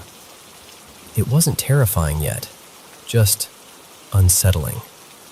The next morning we told his grandparents, kind of laughing like, "Okay, this is weird, right?" His grandfather shrugged and said something like, "Probably an animal outside." But we both knew it wasn't. And that's when Evan told me something I wish he'd mentioned before we moved into that room. He said when he was a kid, maybe 8 or 9, he'd been lying on that same bed reading, and he heard something scratching from inside the closet. Not like a little mouse, like a big dog, claws dragging, trying to force its way out. He'd bolted downstairs crying, and his grandpa went up, opened the closet, and there was nothing. Again, probably squirrels. When Evan told me that, I got goosebumps all over, because it wasn't just a spooky story. It was the way he said it, like he'd never fully believed the explanation. A couple nights after that, Evan and I were asleep when we suddenly woke to the bed shaking. Not a little jiggle, not someone rolling over. I mean, the whole mattress moved like it was being rattled, hard, for a few seconds. We both sat upright at the same time, stunned, watching it happen. And then it stopped. The room was still. The tall bookshelf didn't wobble. Nothing fell. Nothing else moved. Just the bed. Evan muttered something half asleep and laid back down like his brain refused to deal with it. But I couldn't. I stayed awake, staring at the ceiling, trying to make it make sense. And here's the thing. While all that was happening at night, the days were already painful in a different way. My son was energetic, wild little kid energy, and his grandparents made snide comments constantly. The kind where they don't yell, they just slice. Little judgments about my parenting, my tone, my lack of control. I kept trying to be the perfect guest, cleaning, helping, keeping the kids quiet. But it never felt like enough. That's when I started feeling something else in the house. Something I can't explain without sounding dramatic, but it's the truth. Certain areas felt normal. The kitchen, the living room, but the moment I walked toward the back hall where the stairs were, it was like the air got thicker. Every time I went upstairs, I felt this pressure behind me, like something was right at my back as I climbed. Not touching me, but close. Too close. And when I reached the top and stepped into that bedroom, a heavy dread settled on me like a wet blanket. It got so bad I'd stand at the bottom of the stairs and have to talk myself into going up. Even showers weren't safe feeling. I would be in the bathroom, water running, and I'd swear there was something standing on the other side of the curtain. Not a shape I could see, just a presence so intense it made my skin prickle. I'd rinse fast, shut the water off, and yanked the curtain back like I was daring it to prove me right. Weeks went by, and the dread changed into something worse. It became this constant sense that something bad was going to happen. Like an alarm in my body I couldn't turn off. Every night when I closed my eyes, I felt like something was leaning in close to my face, like inches away. I would open my eyes and there'd be nothing, but the feeling stayed. Eventually, I started pulling the comforter up over my face like a barrier, and then we found out we weren't leaving when we were supposed to. Evan got word that his report date had changed. We had to stay almost 2 more weeks. I remember my stomach dropping. I tried to hide it, but inside I was panicking. And then that night happened. All the kids were asleep. The adults were downstairs watching TV, and his grandfather started in on my son again. How we handled him, how I let him run the house, all of it. And then he turned to me and said, with this cruel little smirk, something like, "When I watch you with your boy, it's like watching 2 drunks arguing in public." I felt my face burn. My eyes filled instantly.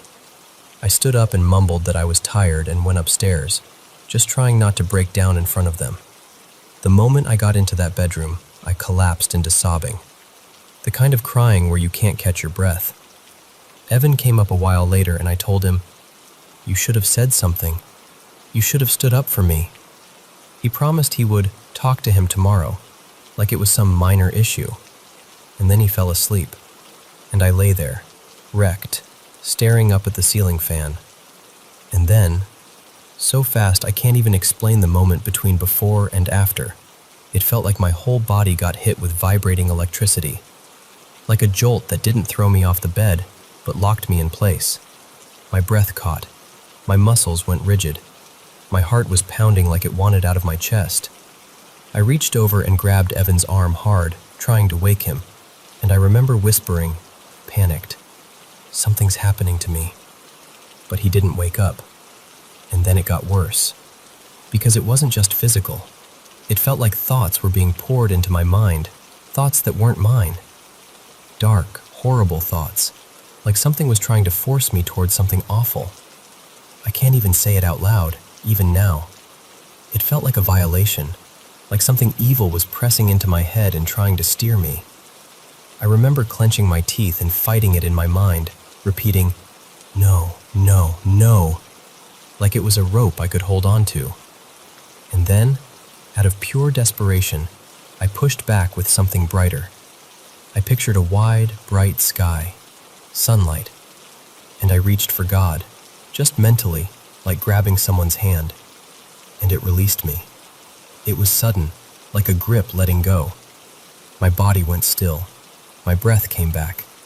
My mind felt like it belonged to me again. I didn't wake up until late the next day, and when I did, I was in full body pain. Not sore, not stiff. Pain like I'd been beaten. My hands felt bruised. The tops of my feet, my knees. Everything throbbed with that pulsing, hammered ache. I started sobbing the second I realized it wasn't going away. I took painkillers. I drank water. I tried to breathe through it, but I couldn't get a full breath. My hands started curling and cramping from hyperventilating, and they took me to the ER. The doctors ran tests, blood work, everything, and they told me nothing was wrong. No illness, no explanation. And I nodded and acted relieved, because I wasn't going to tell them what really happened. I knew how it would sound. I knew where they'd send me, so I stayed quiet. But inside, I was certain. Something had attacked me.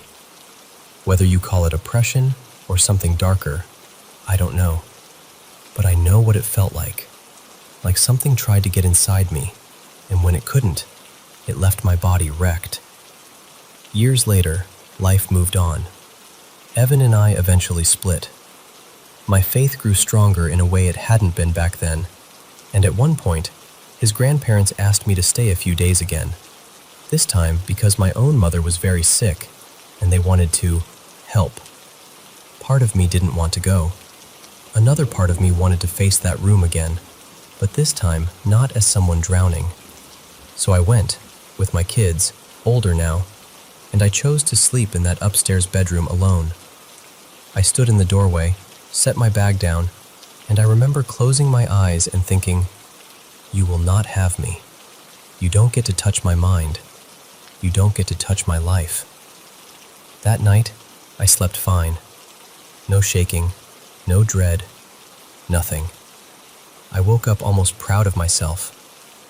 And then my daughter, she was about 3 then, said something at breakfast that made my blood run cold. She said, casually, like she was talking about a cartoon, "Mom, there was a man by my window last night. He was talking to me."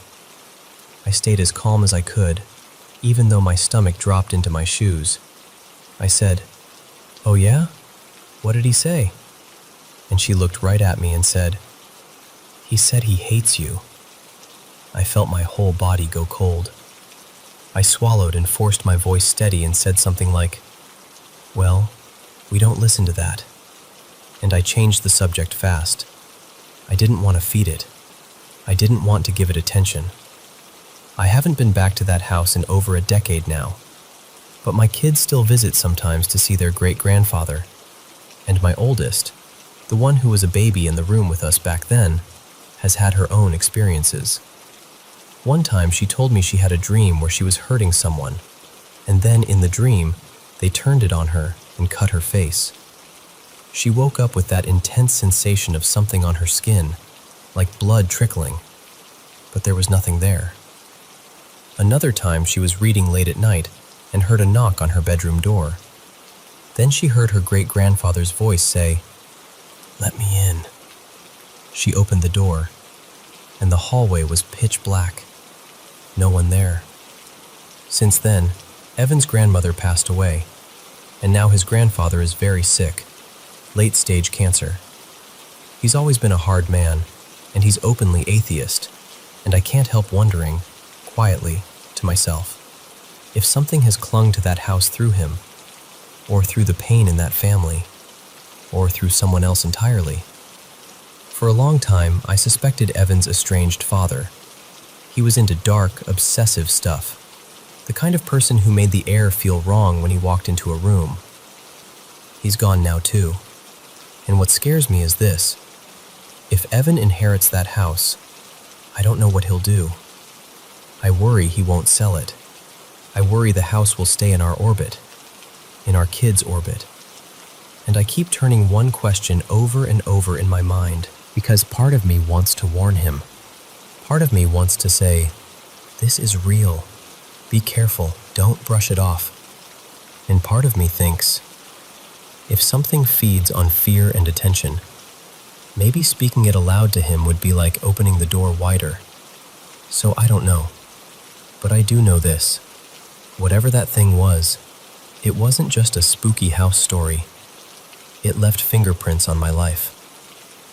And even now, all these years later, when I think about that upstairs room, I can still feel the way the air changed at the foot of those stairs.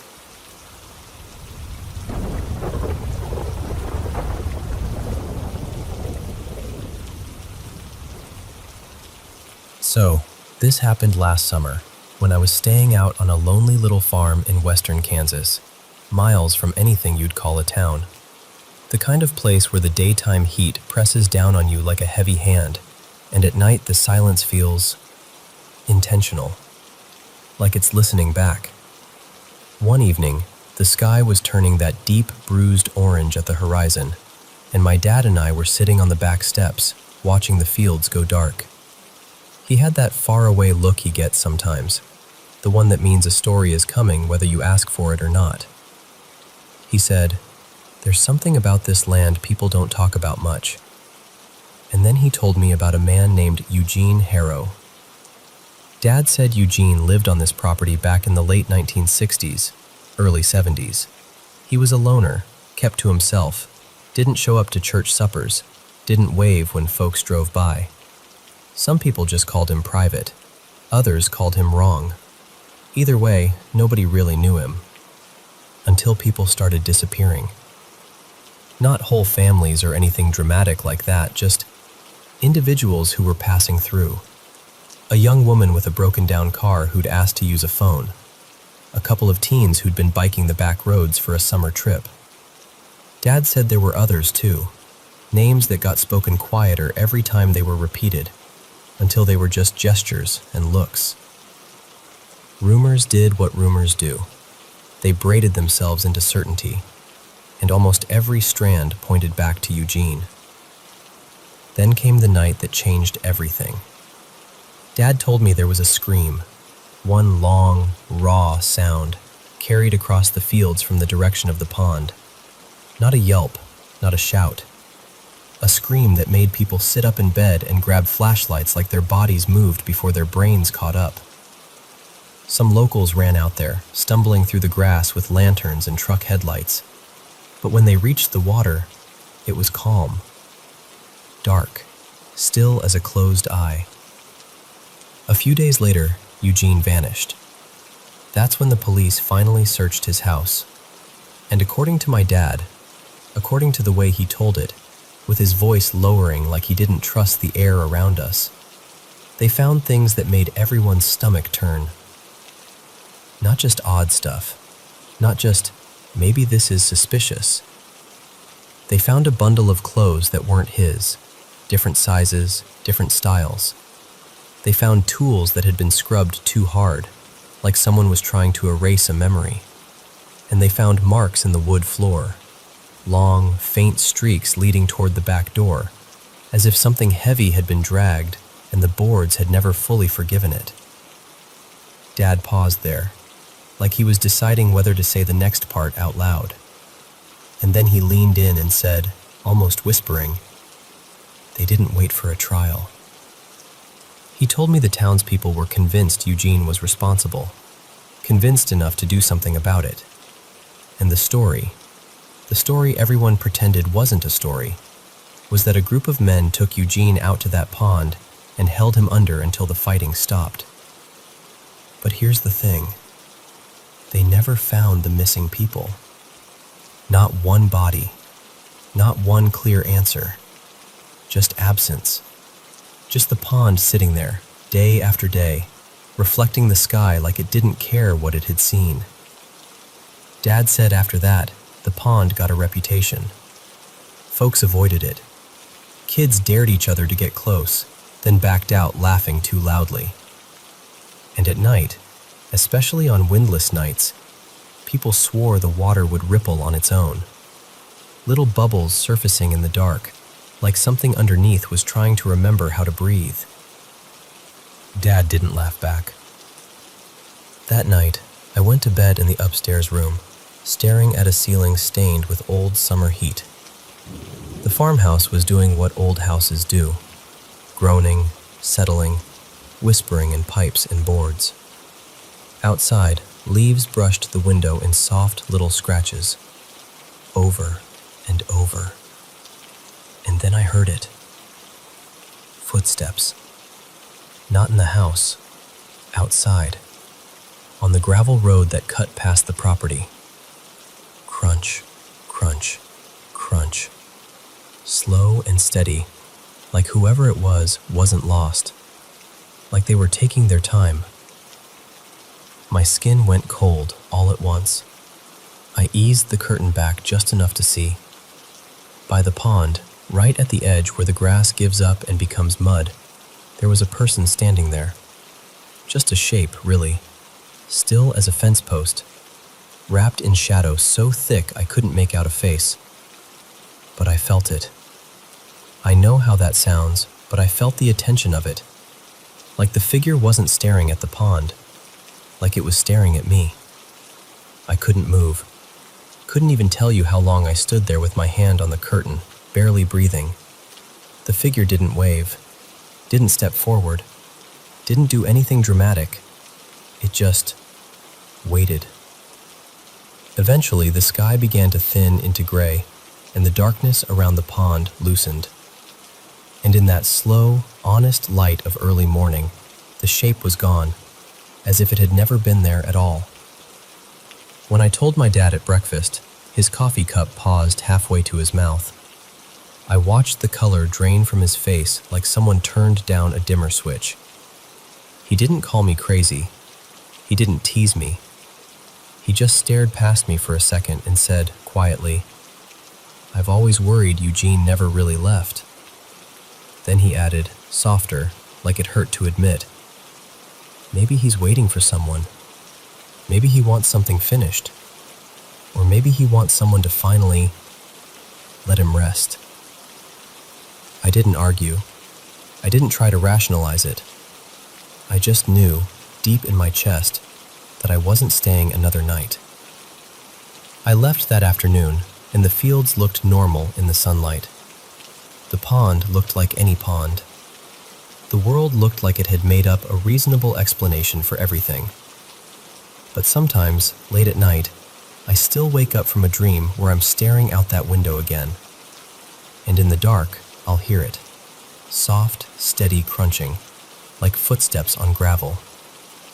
And for a second, just a second, I'll be absolutely sure there's someone standing by the water, waiting.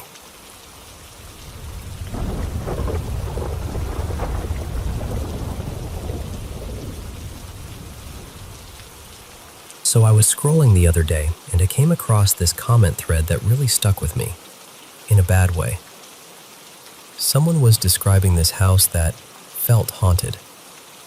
The new owners, let's call them Maya and Jordan, said they kept getting this heavy, uneasy feeling.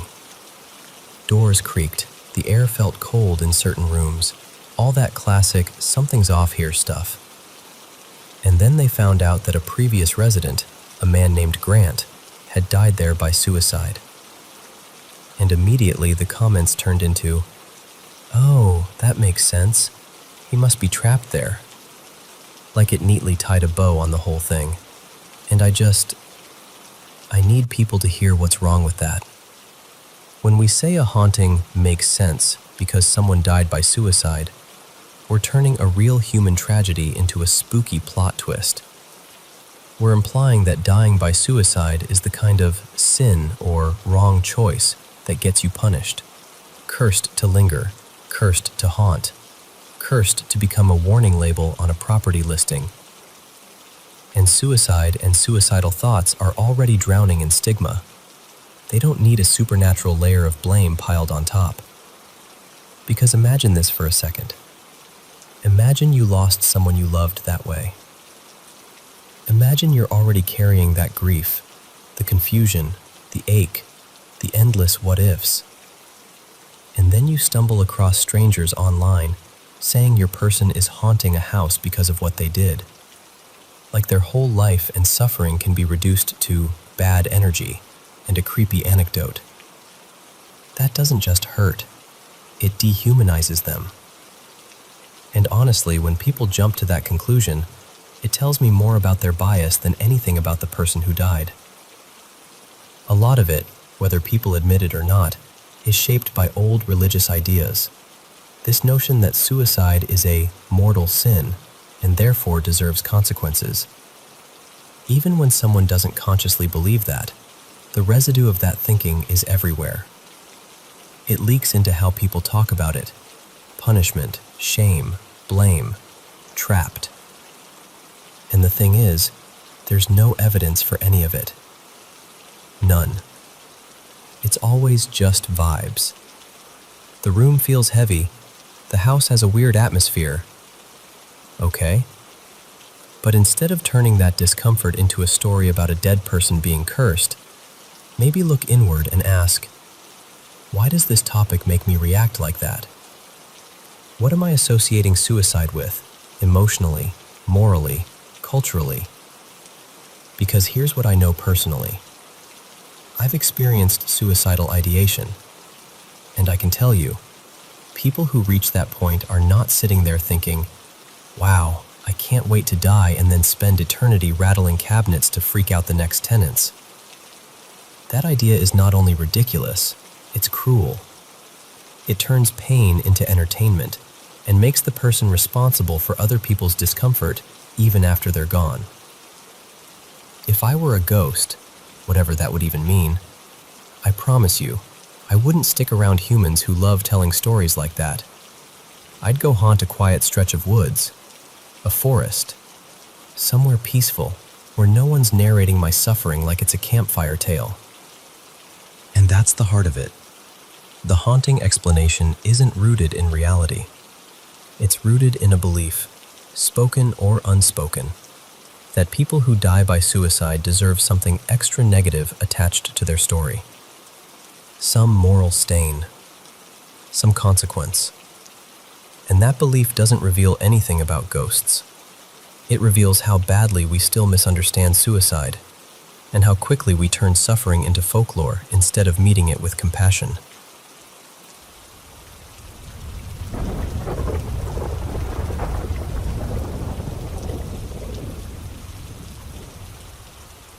So this happened a few years back when I was working this late shift, afternoons into night. By the time evening rolled around, I was usually the only one left, and the whole place would get that quiet, empty feeling, like the property was holding its breath. One night, maybe around 8:30, I stepped outside near one of the buildings to do a quick walk around. The air was cool, and the street lights made everything look slightly washed out. Across the street, kind of at an angle from where I was standing, I noticed someone moving along the sidewalk. At first, it just looked like a person, but the longer I watched, the more off it felt. It was like they were there, but also not fully there, more like a shape pretending to be a person. I didn't see a face or clothes, nothing clear, just this dark outline. And even though I couldn't explain why, I was sure it was a woman. Then she did something that would have been almost funny if it hadn't made my stomach tighten. She took this big, exaggerated step off the sidewalk and into the street, like she was overacting the movement on purpose. I remember thinking, okay, weird, but I worked in a busy town with a university nearby. Drunk students did strange stuff all the time. I tried to file it away as late-night nonsense. But then she crossed to the opposite sidewalk and stopped. And I swear to you, even without a face, I felt her look lock onto me. Like the attention hit me before my brain could interpret it. And then, this is the part I still can't explain. She was just there. 1 second she was across the street, easily 100 feet away. The next second she was inches from my face. No running, no fast steps, no blur. Just one moment far away, the next moment close enough that I could have bumped into her if I twitched. I didn't even react the way you'd expect. It's like my thoughts got thick and slow, like someone had pushed cotton into my head. I remember standing there, frozen, almost calm, but not in a normal way. More like my ability to question what was happening had been turned down. She was about my height, right up in my space, and then she started bending forward like she was trying to lean in and examine me. Except her face didn't drop the way it should when someone bends. Her face stayed level with mine the whole time. Instead, her legs stretched. That's the only way I can say it. They elongated until she was bent at this perfect 90-degree angle, like a hinge, while her head stayed right in front of me at the exact same height. It was wrong in this mechanical, impossible way, like watching a human body forget the rules it's supposed to follow. That's when the back of my mind finally started pounding on the door. Something's wrong. Something's wrong. Something's wrong. It wasn't even a full sentence at first, just this urgent pressure, like my instincts were trying to yank me backward. And the moment that warning got loud enough, the thing in front of me tilted its head slightly, like it had heard my thoughts. Like it was puzzled that I'd started resisting whatever fog it had put on me.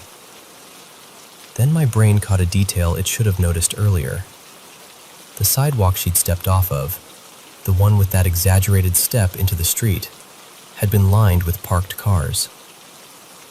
There's no way she could have stepped off that curb like that without stepping over a car. No way. The second that clicked, everything shifted. It was like realizing that snapped a thread. She was across the street again, right back on the opposite sidewalk, like she'd been yanked there without motion. And then she just vanished. No fading, no walking away, just gone, like the whole scene had been edited and she'd been cut out. I stood there for a long time afterward, trying to convince myself I'd imagined parts of it, but the feeling it left behind was too real. I've had other strange experiences in my life, things I can't easily explain, but this one stuck to me. It didn't just scare me in the moment, it stayed. And honestly, what still gets me isn't just what I saw. It's the thought that if that little warning voice in the back of my mind hadn't pushed through, I don't know what would have happened. I really don't.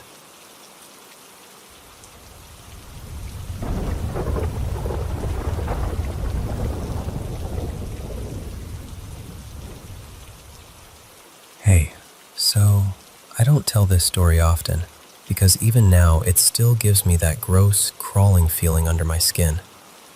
It was one of those late fall nights, cold enough that the air feels sharp when you breathe in. I was about 10, maybe just turning 11, and I was spending the night at my step-cousin's place. Her name wasn't actually Maya, but I'll call her that. I adored her.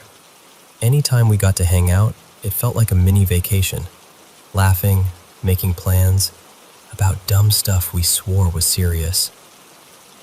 That night was supposed to be exactly that. Normal, fun, easy. When I got there, Maya was home alone for a little while. I remember walking in with my overnight bag and feeling that excitement bubbling in my chest, like, yes, sleepover energy. We were already talking about what snacks we'd eat and what we'd do the next day. Here's the part I didn't really understand back then. Maya's dad had died a few years earlier. I knew that much. But nobody ever talked about him, especially not her mom. It wasn't just private. It was like the subject had been locked in a box and shoved somewhere nobody could reach. And I didn't know the detail that mattered most. He died in Maya's room, the same room we were supposed to sleep in. I didn't even know what he looked like. My uncle had only married into the family recently, and Maya and I had only been close for a couple of years at that point. So the man was basically a blank space in my mind, just a shadowy before that nobody wanted to touch. Anyway, after I'd been there a bit, Maya told me she was going to take a quick shower. Totally normal. She grabbed her towel, headed down the hall, locked the bathroom door, and turned on the water. I could hear it start, steady and loud, like white noise filling the house. I went into her bedroom and sat on the edge of her bed, just kind of waiting, looking around, messing with the straps on my bag. And then I heard a knock. Not from the front door, not from the hallway, from her closet. It wasn't a creak or a settling sound. It was a knock, like knuckles on wood, slow and intentional. I froze, staring at the closet door like it had just blinked at me. My brain tried to talk me out of it, like houses make noises. But then it happened again. Louder. My heart started doing that panicky thudding thing where it feels too big for your chest. I stood up without even meaning to, and I don't know why I did this, because it's such a stupid horror movie thing to do, but I walked toward the closet. And the closer I got, the louder it became. Knock, knock, knock. Then it stopped. And in that silence, I felt something change in the room. The air got thick, like it turned heavy, like breathing suddenly took effort. It wasn't just fear, it was this ugly feeling, like something in there wanted me to know I shouldn't be standing where I was standing. Before I could even move, I heard the TV in the living room. It clicked on, then off, then on again. The rest of the house was dark except for a strip of light spilling from the hallway, and for some reason that made it worse, like the darkness was watching. I didn't even think. I bolted out of Maya's room, down the hall, and I stopped near the bathroom because I could still hear the shower running, Maya humming or moving around like nothing was wrong. The living room was pitch black, quiet. The TV went off again, and the silence that followed felt loaded, like the house was holding its breath. And then the TV snapped on one more time, flickering light throwing shadows across the room. That's when I saw it. Not a clear, normal reflection. More like it had been pressed into the surface of the photo, like the glass was a screen. He looked confused at first, like he didn't understand where he was. And then his eyes shifted, and he saw me. I swear to you, our eyes locked, and his were completely black. Not dark brown, not shadowy, just empty black, like holes. I went cold all over. It only lasted a few seconds, but it felt like I'd been pinned there for an hour. The TV clicked off. The reflection vanished. I stood there, shaking, staring at that baby photo like it might change again. And then I noticed him. In the corner near the TV, a man was standing there, like he'd been there the whole time and my brain just hadn't processed it yet. He wore a dark jacket, kind of worn looking, and his back was turned. He wasn't moving, just standing. I made this tiny sound, barely even a gasp, and he heard it. Slowly, he started to turn, and the second I saw his face, every part of me screamed to run. He had that same dead black stare and this wrong smile. Not a grin like someone happy, a grin like something enjoying the fear. He started walking toward me, slow, heavy steps, like a real person's weight on the floor. I backed away, my hands shaking so badly I couldn't even ball them into fists. He kept coming, still smiling, still staring right through me like he'd already decided I didn't belong there. I hit the bathroom door with my back, and that's when I finally snapped out of it enough to move. I spun around and pounded on the door as hard as I could, couldn't even form words, just bang, bang, bang, like if I hit it hard enough, it would undo whatever was happening behind me. The door swung open, and Maya stood there dripping wet, towel wrapped around her, eyes wide like, "What is wrong with you?" I must have looked completely insane. I was shaking so hard my teeth were chattering, and the only thing I could get out was, "Your dad is out there." The part that still messes with me? Maya didn't look surprised. She looked scared, absolutely, but not shocked. Like I'd just confirmed something she already knew. She pulled me inside, locked the door, and in this quiet, shaky voice, she said something like, "My mom sees him sometimes too." We stayed in that bathroom until her mom got home. We didn't even crack the door. We just sat on the floor with our knees pulled up, listening to the house like it might speak. When her mom finally came in, we told her everything, and she believed me immediately. No hesitation. No, "You must have imagined it." She just went pale and admitted she'd seen him recently herself, like out on the balcony, smoking, as casual as if he'd never left. Then she went and got an old photo album. She flipped through it, paused, and turned it toward me. And I felt my stomach drop. Because there he was. Same face, same hair, same jacket, same wrong, crooked grin. I didn't know what he looked like before that moment. There was no way I could have invented him. I remember sitting there thinking, okay, so I'm not crazy. But that wasn't comforting, because the truth was so much worse. All I could feel was this certainty that whatever it was, it didn't want me there. Like I'd stepped into a space where I wasn't welcome, and something ancient and angry had noticed.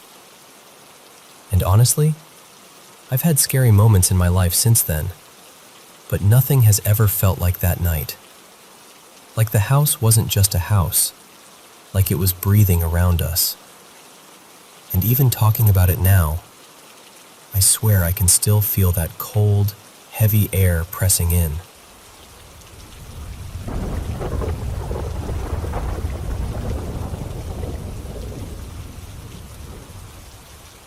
Hey, so I need to tell you something that's been sitting heavy in my chest because it's starting to feel personal.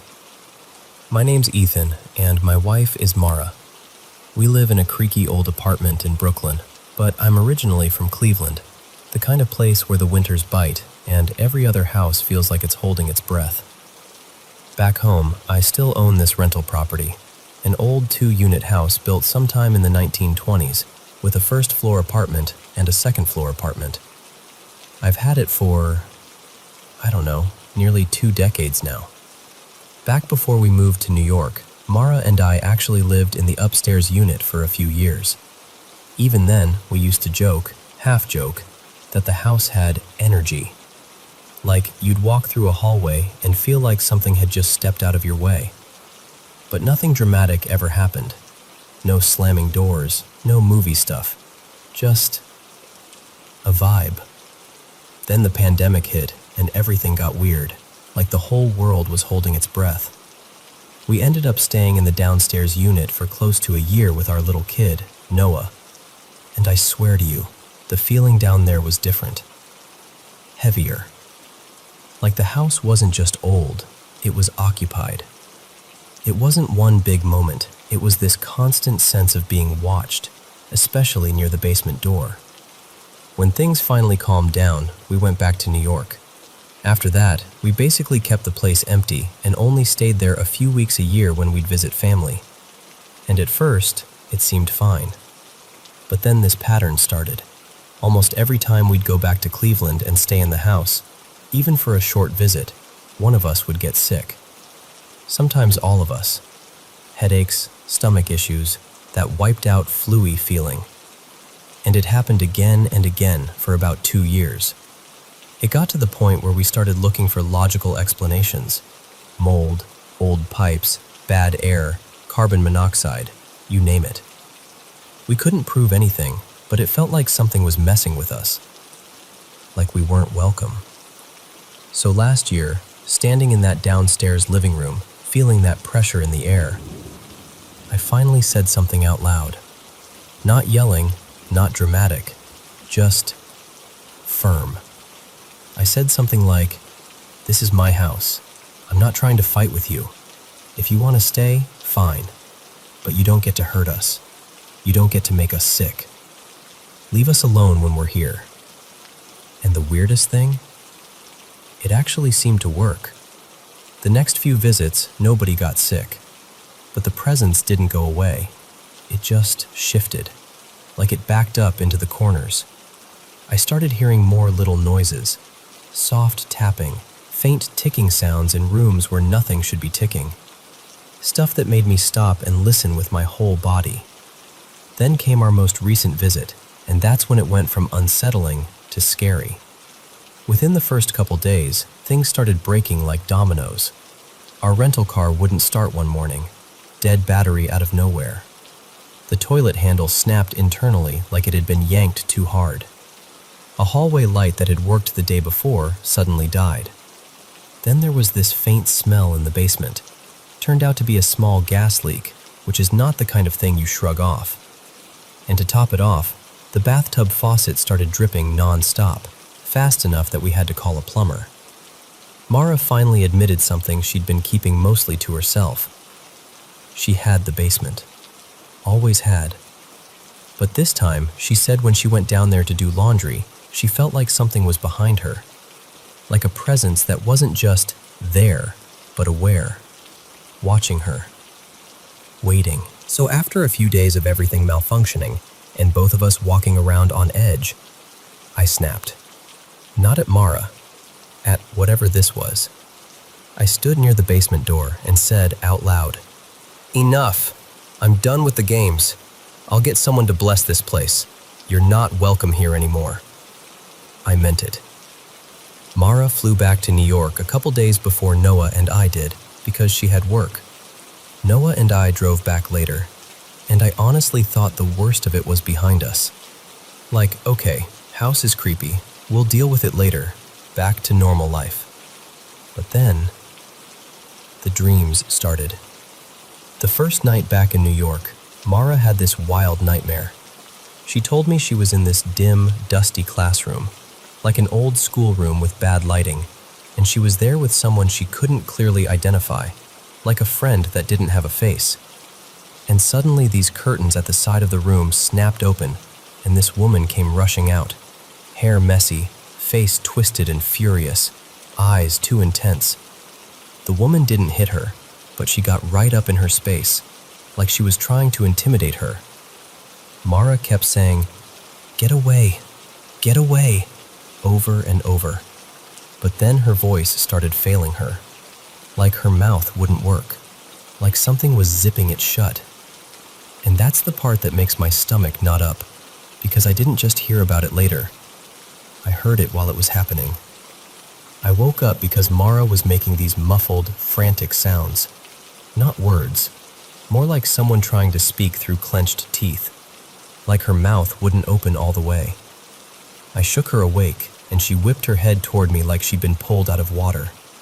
Eyes wide, terrified, breathing hard. And she said, "I think we brought it back."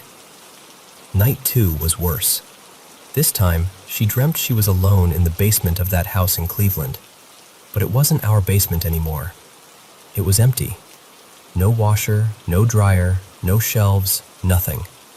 Just bare space and dim light. She said the basement door at the top of the stairs was cracked open, and she could see a thin line of light. Then, this is the part that creeps me out. She saw me walk by upstairs, like I was in the house.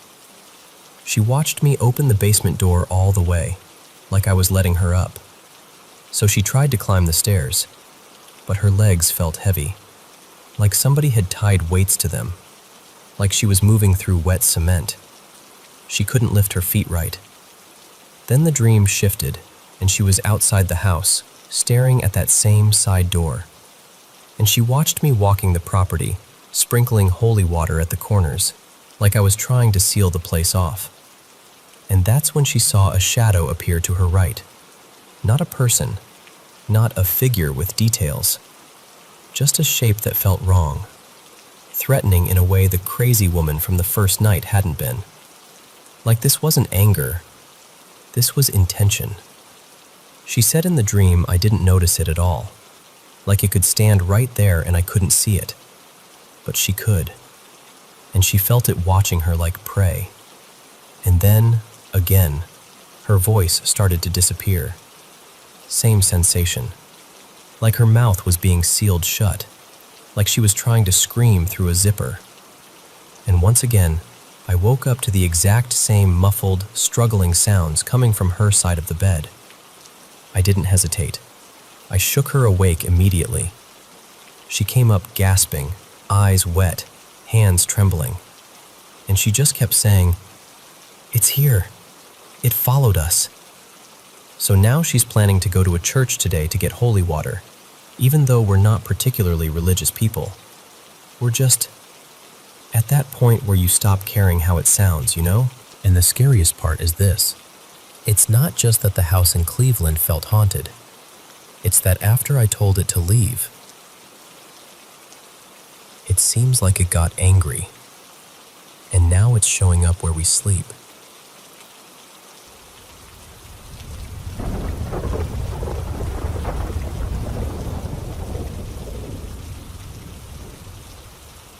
So this started almost 3 years ago, and I need to say up front, before any of this, I was not the kind of person who had paranormal stories. I've always been a little scared of ghosts and all that, sure, but I'd never actually experienced anything I couldn't explain. Back then, I lived alone in this big apartment. Let's call it Cedar Ridge. Just me and my cat Miso. The place was honestly great, except for one room. There was this laundry room tucked down a short hallway, and I don't know how else to describe it. It had a heavy, creepy vibe, like the air changed when you stepped inside. Every time I went in there, I got this prickly feeling of being watched. I started avoiding it and doing laundry somewhere else. Most of the time, I kept that door shut like it was a bad habit I was trying not to look at. The rest of the apartment felt totally normal, at first. Then I started noticing little things, like I'd leave for work, come back, and a light I swore I'd turned off would be on. At the beginning, I blamed myself. Bad memory, rushing out the door, whatever. It didn't feel like a big deal, just annoying. Months went by, and my girlfriend at the time, Leah, came over for the weekend, like she often did. The first night, we were falling asleep, everything fine, quiet, normal. And then, maybe an hour later, I jolted awake because I heard a sharp thump, like something had hit my guitar case by the bed. I sat up, heart pounding, and saw that our blanket wasn't just half off the bed like it sometimes gets. It was on the floor. Fully, like it had been yanked. And Leah was already awake, eyes wide, staring at me. She whispered, "Something pulled my legs." I remember trying to stay calm because my brain needed a normal explanation. I told her maybe she kicked or twitched in her sleep. Maybe the blanket slid. Maybe it snagged and fell. People do weird things when they're half asleep, right? But the next morning, I found the blanket way farther from the bed than it should have been, almost like it had been dragged. I still tried to laugh it off. I wanted it to be nothing. After that, though, the apartment started feeling less peaceful at night. Sometimes I'd hear this thin, scraping sound near the bedroom window, like fingernails or a branch, except there weren't any branches close enough for that. Other times, a door would shift or click, like it was being nudged. And Miso, sweet, calm Miso, would react before I even did. She'd freeze, ears pointed, eyes locked on the exact spot the sound came from. Not skittish, not playful, just alert, like she was tracking something I couldn't see. Then came the laundry room again. One day, I finally forced myself to do a load of laundry at home. I walked in, turned the light on, and that same feeling hit me, stronger than usual. Like someone was just standing behind me, staring holes into my back. It got so intense I actually had to leave mid-load. I stepped out, shut the light off, and pulled the door closed like I was sealing it. That night, the scratching sound in the bedroom was louder than I'd ever heard it.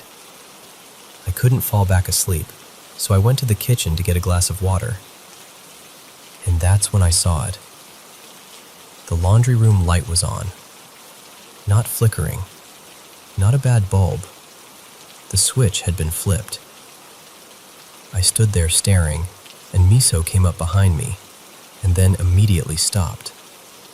Like she hit an invisible wall. She refused to step past the doorway. Wouldn't even lean in. Just stared into that room with her tail low and her body tense. That's the moment my stomach dropped. Within a week, I started looking for a new place. We moved not long after, to a different apartment, Harbor Street, and by then Leah and I were living together. It was bright, cozy, nothing like the old place. For a while, it felt like a reset, like maybe Cedar Ridge was just a bad building, a weird set of coincidences, my nerves getting the best of me. And honestly, we almost forgot about it.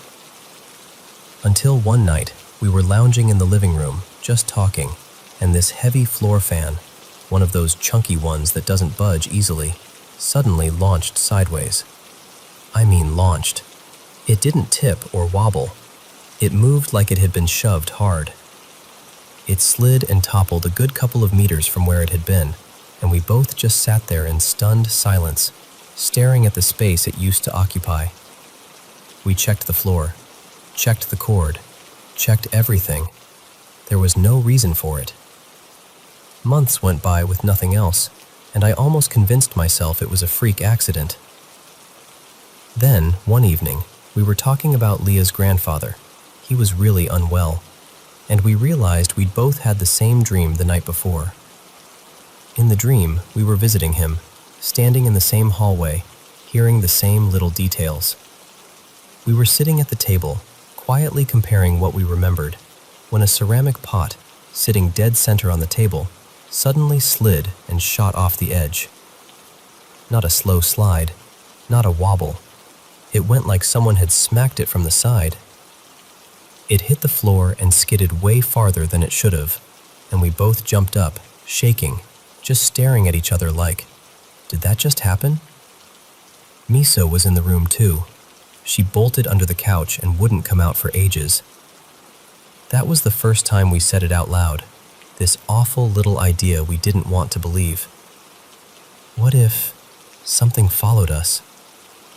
Because it didn't feel tied to a single apartment anymore. It felt tied to us. Then work forced another move. New neighborhood, new place, totally different layout, different everything. And I hate admitting this, but part of me was waiting. Like I needed to know whether we were imagining it or whether it really would happen again. And it did. Just recently, we were doing meal prep, chopping vegetables, packing containers, normal weekday stuff.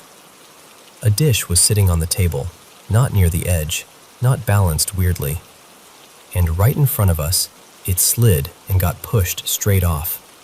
Same kind of motion, same impossible, someone just shoved it feeling. The strange part is, that's basically it. No shadows, no whispering, no nightmares. We sleep fine. I can get up at 2 a.m. for water and the apartment feels completely normal. Most days, nothing is wrong. It's just these occasional moments, maybe weeks or months apart, where something solid moves like an unseen hand decided to make itself known. Neither of us is religious. We haven't done any cleansings or rituals or anything like that. Mostly we just try not to talk about it too much. But sometimes I'll glance at Miso when the room goes quiet, and if she's staring at nothing with that locked-in focus, I feel that old, familiar chill. And I think, please don't let tonight be one of those nights.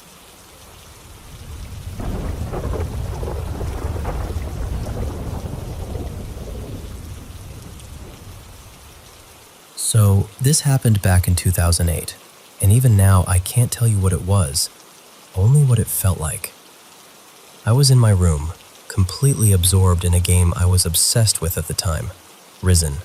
Headphones half on, just zoning out the way you do when you're safe at home and nothing in the world is supposed to touch you. Then the doorbell rang. I didn't move. I figured my friend, Mina, would get it. She was already out in the living room anyway. Simple. But a little while later, the bell rang again. And then again. Not frantic at first, just persistent. Like whoever it was had decided, no, I'm not leaving. Not yet. That's when I started thinking, wait, if Mina answered the door, why are they still ringing? A minute later, Mina came into my room, and I knew something was wrong before she even spoke. Her face had gone pale in that stunned, shaky way people look when their brain is trying to argue with what they just saw. She told me, very quietly, something's out there. I laughed, because that's what I do when I'm scared but don't want to admit it, and I told her she was messing with me. Still, she went and told my mom, and my mom did that tired parent thing where she listened, but you could tell she didn't want to feed it. We lived on the 5th floor of an apartment building. Our front door opened right out onto a corridor where the stairwell was basically just there. No big separating hallway, no real buffer. Just door, then stairs, then the echo of the building. I walked over and I peeked out. And I saw someone. A woman, standing on the stairs, pressed close to the wall, unbelievably near. Like, close enough that if I leaned forward, I could have reached her with my hand. She was wearing a traditional outfit, something like a blue and white salwar kameez, neat and ordinary, like she belonged in the middle of a normal day. But her face was hidden. And her feet were hidden too, somehow, like the light didn't want to land on them. At first, it wasn't a horror movie moment. It was more confusing than terrifying, like seeing a stranger in the wrong place. Then the weird part started, because when I opened the door fully, like properly opened it, she wasn't there. Gone. Empty stairwell. But when I closed the door and looked again through the gap, she was back in the exact same spot.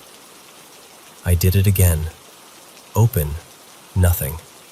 Close, there she was. It felt like something was playing with the rules, like it knew exactly how much I could handle. I even checked the keyhole, thinking maybe someone had messed with it, like there was a trick, a prank, some explanation I could grab onto. Nothing. That's when the fear finally arrived, slow and heavy, like a blanket you can't push off. I locked the door and went back to my room, and I swear the atmosphere changed. The room felt colder. The corners looked darker. Not in a dramatic way, more like the lights were doing their job, but the air didn't agree. And the doorbell started again, over and over. My mom told us to ignore it, not because she didn't care, but because I think she knew that sometimes attention is what makes things worse, whether it's a prank or something you can't explain. Mina, though, she was curious in that reckless way people get when fear turns into need to know. She leaned in and looked through the keyhole, and when she pulled back, she said she saw an eye staring back. She even claimed it looked wet, like tears or something darker. We called security. The guard came up, checked around, checked the stairwell, and found no one. But he did find something else. A sealed, airtight plastic bag filled with water, sitting near our door like it had been placed there on purpose. And I remember staring at it thinking, okay, what kind of prank is this? What does that even mean? The guard took it away, and after that, the bell finally stopped. The next day I told myself I was done with it, but of course I checked the keyhole again, because once something gets under your skin, curiosity isn't optional anymore. At first, nothing. Then I checked again, and she was back. Same spot, same stillness. That was the moment I felt it in my gut. This isn't random. This is deliberate. Like something wanted me to keep checking, wanted me to keep participating. So I stopped. I stopped looking. I stopped reacting. I avoided the door as much as I could. A few days later, there was a power outage. The whole apartment went pitch black. That kind of darkness where you can't even tell if your eyes are open. We lit candles, and the flame made the shadows jump on the walls like nervous little animals. My mom had to run out for something, and she took Mina with her, leaving me home with my little brother, Rafi. Not long after they left, we heard someone at the door. Not the bell this time. The doorknob started twisting. Slow. Firm. Like someone was trying to open it carefully, but with intention. Here's the part that still messes with me. The door wasn't locked. It was just closed. So why would the knob twist like it was stuck? I grabbed the handle and held the door with both hands, bracing my weight against it like that would matter. My brother started panicking behind me. I shouted, "Who is it?" No answer. Just that steady turning, like whoever it was didn't need to speak. I shouted again. Still nothing. And then, After a few seconds that felt like a full hour, it stopped. Silence. When my mom and Mina came back, Mina said something that made my skin go tight. She told me she heard me screaming from the 3rd floor while she was climbing the stairs. 3 floors down, and she heard me. That night passed without anything else happening, but after that, I started noticing sounds from above. Little noises that didn't make sense, like toys being dropped, something rolling across the floor, the faint tap-tap of movement where there shouldn't have been any. When I asked the upstairs neighbors, they looked genuinely confused. They swore they didn't know what I was talking about. Later, months after, we moved to a different place. New apartment, new building, new everything. And the sounds came back anyway. Always from above, always around midnight. And then there were the marks. Every once in a while, I'd wake up with these thin, shallow scratches on my hands or on my back near my spine. Not deep enough to bleed much, but enough to notice in the mirror and feel that cold, slow question rise in your chest. How did that get there? Back then, I didn't obsess over it. I just brushed it off. You tell yourself you rolled into something. You scratched yourself in your sleep.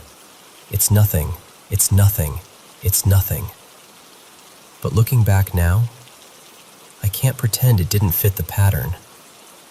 Over time, I started accepting a possibility I used to reject.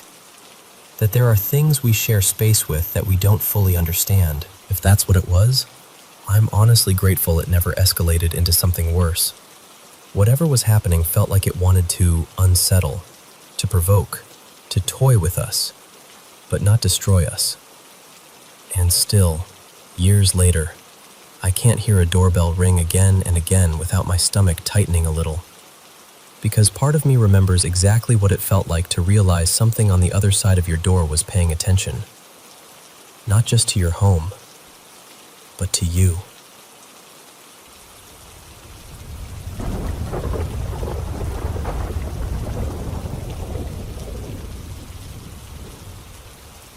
So, in high school, we started half joking, half not, saying our house was haunted.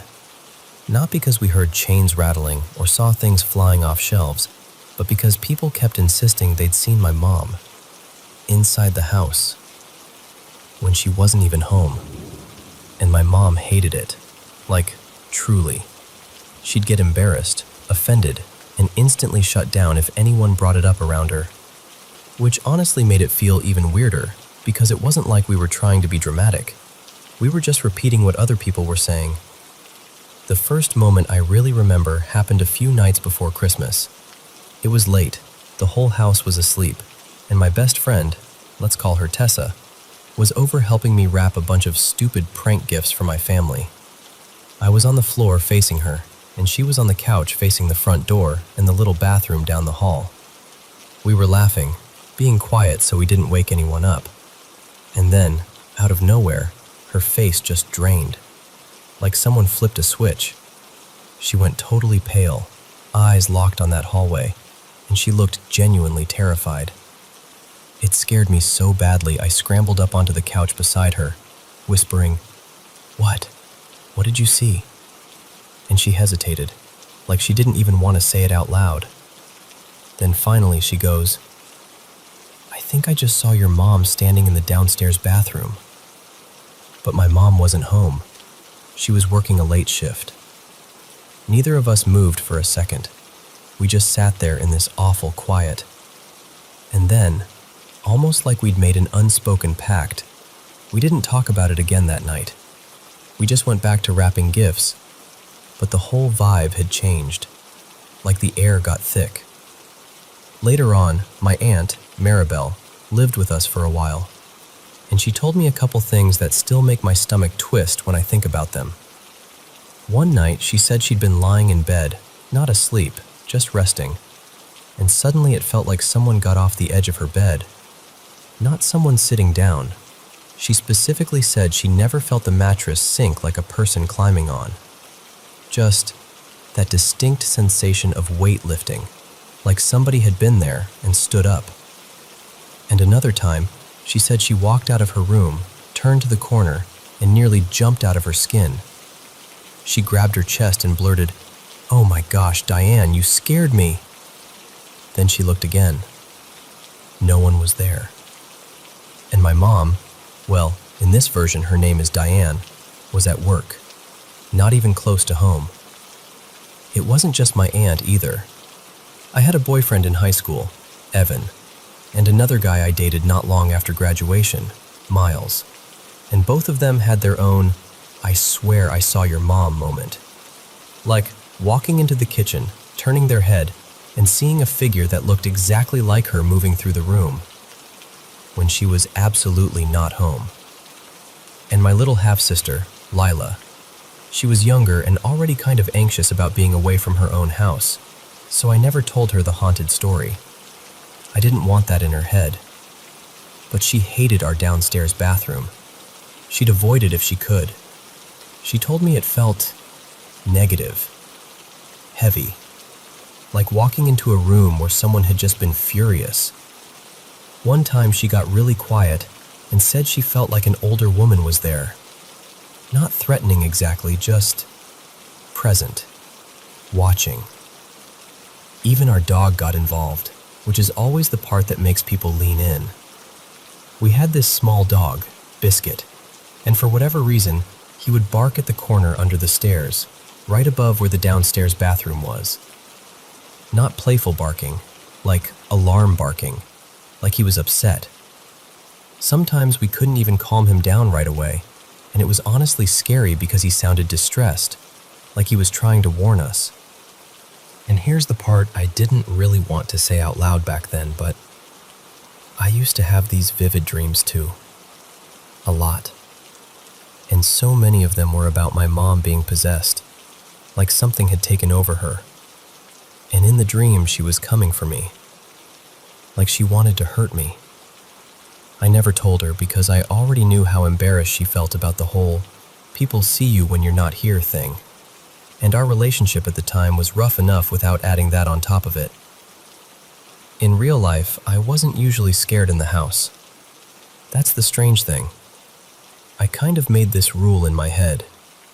If I don't acknowledge it, if I don't feed it fear, then it can't touch me. Maybe that's true. Maybe it's just something I told myself to feel safe. But it worked. Except once. I heard my name, clear as day, like someone leaned right next to my ear and said it. I was awake. Fully awake. And I remember freezing for half a second, and then just forcing myself to act like nothing happened. Like, nope, not today. And I kept walking. Upstairs, the house would creak and pop the way old houses do, and we'd always brush it off as normal settling. My mom would occasionally mention things disappearing and showing up in weird places, and she'd laugh and say we must have a mischievous spirit. Like she could joke about it as long as it didn't involve people saying they'd seen her.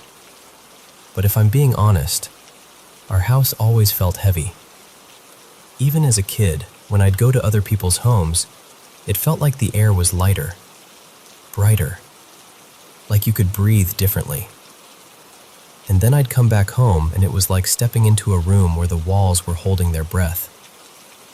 And during that whole stretch, high school and a bit after, our family life was rough, tumultuous, chaotic, dysfunctional. There was so much anger and depression in the air all the time. Nobody was okay. My mom was deeply depressed, and there were moments where it got really, really scary in a very real-life way. Not paranormal, just human. Sometimes I wonder if that kind of pain can stain a space. Like maybe the haunting wasn't a ghost at all. Maybe it was a house soaked in stress and grief and fear, and it started showing itself in strange ways. I genuinely don't know. What I do know is that later, when things started to heal, slowly, over time, when the house got calmer, when we got healthier, all of it seemed to fade. The sightings stopped. The weird moments stopped. The heaviness lifted. And whether that means it was something supernatural that left, or just a family finally finding its way out of the dark, I still can't tell you. But I can tell you this. For a long time, there was a woman in our house who looked like my mom, and she showed up when my mom wasn't there.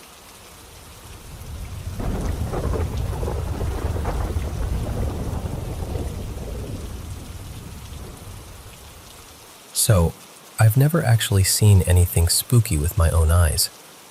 No shadows darting across the hallway, no creepy faces in mirrors, nothing like that. But I have felt things. And honestly, I think that can be worse, because you can't point at it and go, "There, that's the proof." When I was a baby, my family lived in this small house for about a year. Nothing fancy, just a normal little place. But after we moved, my parents kept it as a rental for a while, and every so often we'd have to go back because tenants would leave it wrecked. So growing up, I'd end up back there in random stretches, summer days, weekends, whenever repairs needed doing. And I'm telling you, the second I stepped inside, it was like the air changed.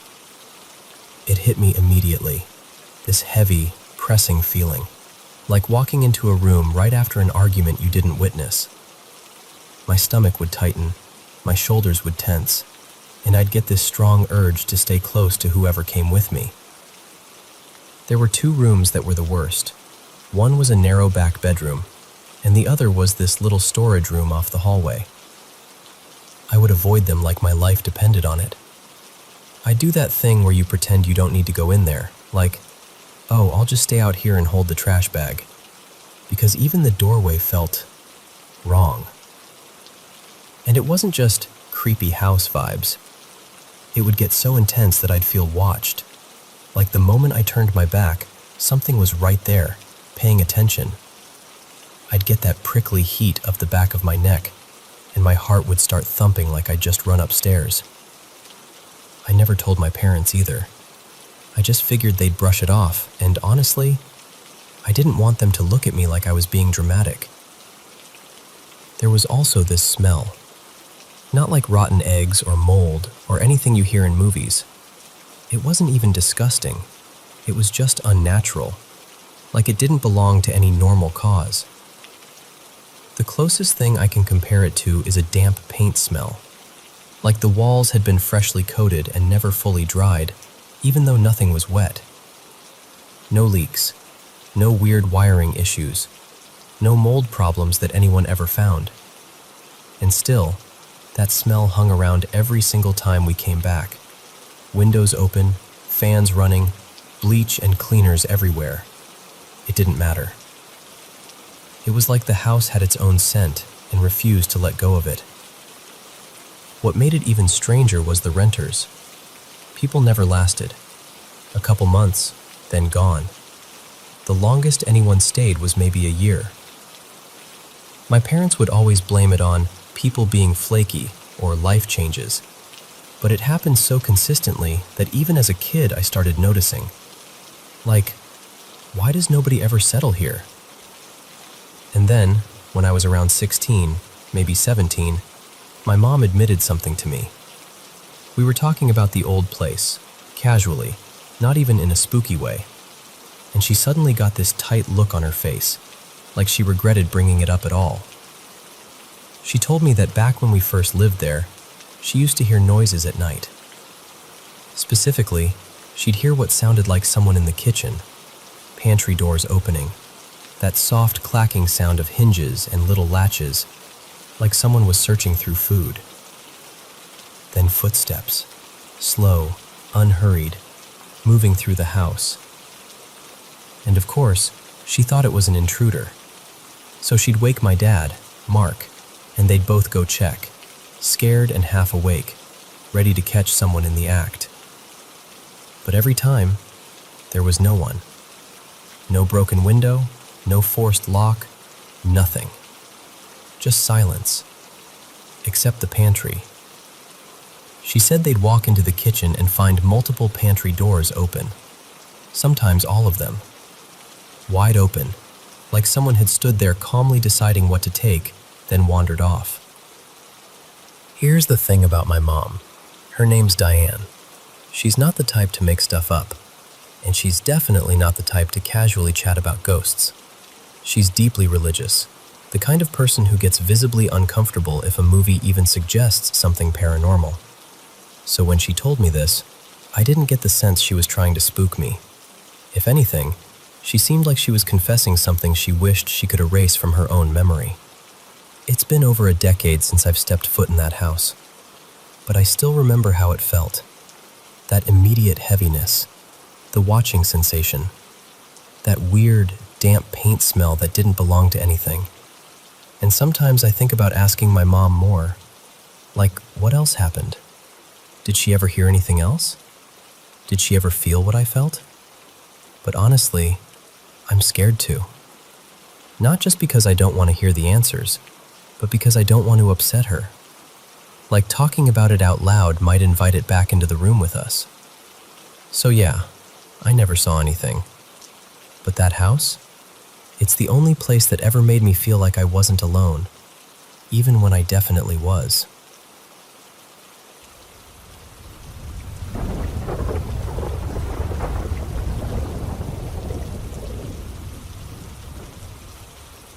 So, I've lived in this house for about 15 years now, and honestly, most of that time has been completely normal, like boring normal. But those first couple of years, especially the first year and a half, were different.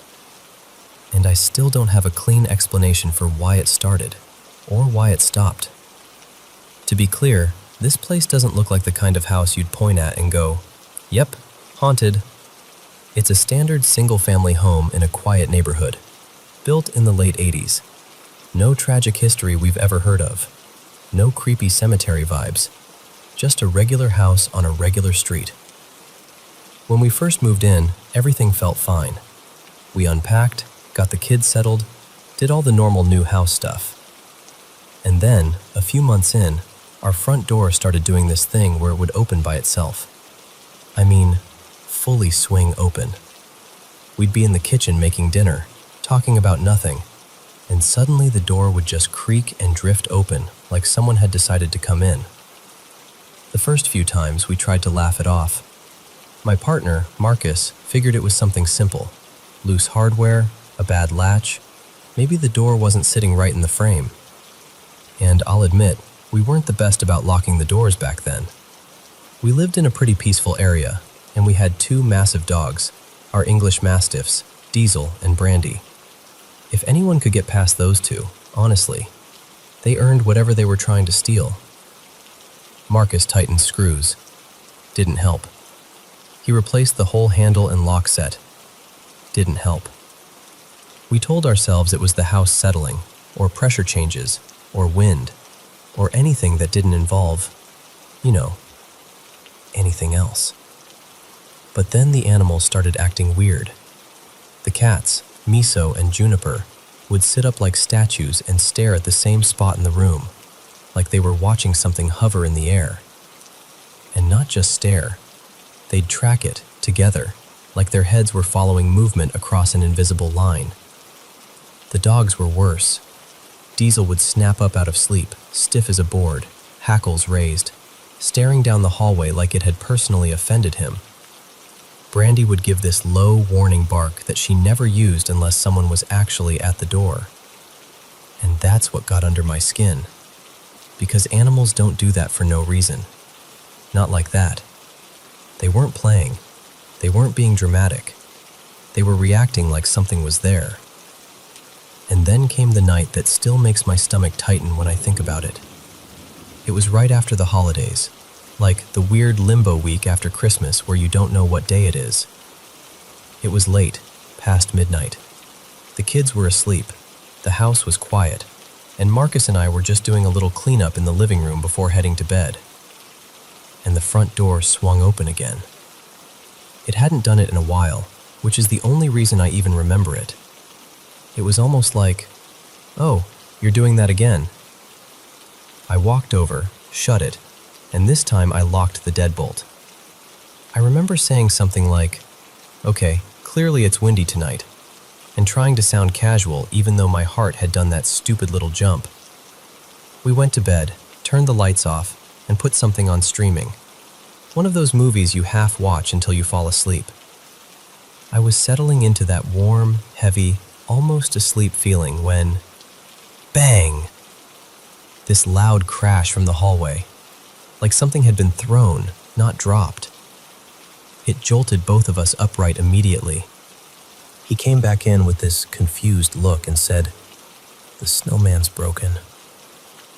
We had this decorative snowman figurine sitting on the back of the toilet tank, one of those cheap holiday decorations we'd put up in November and never bothered to move. He said it was on the floor, shattered into pieces. And the thing is, it wasn't the kind of thing that should have shattered like that. If it had just slipped off, okay, maybe it chips, maybe it cracks. But this was smashed like it hit the tile with force. And the sound we heard? It wasn't a whoops sound. It was a slam. So I got up and checked everything like my brain was determined to solve it. Was the washer running and shaking the floor? No. Were the kids messing around? No, both out cold. Could one of the animals have done it? Also no. The cats were in our room. One dog was crated. The other was sprawled across our son's bed like a furry boulder. There was no good answer. Marcus grabbed the broom and dustpan and went back into the bathroom to clean up the pieces. And then, this is the part that makes my voice catch even now. Less than a minute later, he came rushing back into the bedroom like something was chasing him. His face was pale, his eyes wide, and he was clawing at his own back, twisting like he couldn't reach it. He was saying, "My back is burning. My back is on fire. Look, look, look." He yanked his shirt off and turned around. And across his back were 3 long, parallel marks. Not little scratches, not like something brushed him. These were deep, like gouges. The skin around them was red and angry, and there was blood. Not a lot, but enough that it was real. Enough that my whole body went cold. I just stood there for a second, staring, trying to make it make sense. He kept repeating that it felt like he'd been burned, like someone had dragged something hot across his skin. I grabbed first aid stuff and cleaned the wounds, put ointment on them, dressed them as best I could. It took almost an hour before he could even lie down without flinching. And after that, once he finally calmed down a little, I picked up his t-shirt from the floor, because my brain needed proof of something logical. I expected holes, torn fabric, snags, anything that would explain how a person gets clawed across the back while wearing a shirt. But the shirt was fine. No tears, no pulled threads, nothing. Just a couple of faint blood spots on the inside where it had soaked through. Tell me how that works. Seriously. How do you get 3 deep, parallel wounds across your back, through a shirt, and the shirt looks untouched? That was the moment something shifted in me. Because you can explain a door. You can explain pets being weird. You can explain a decoration falling.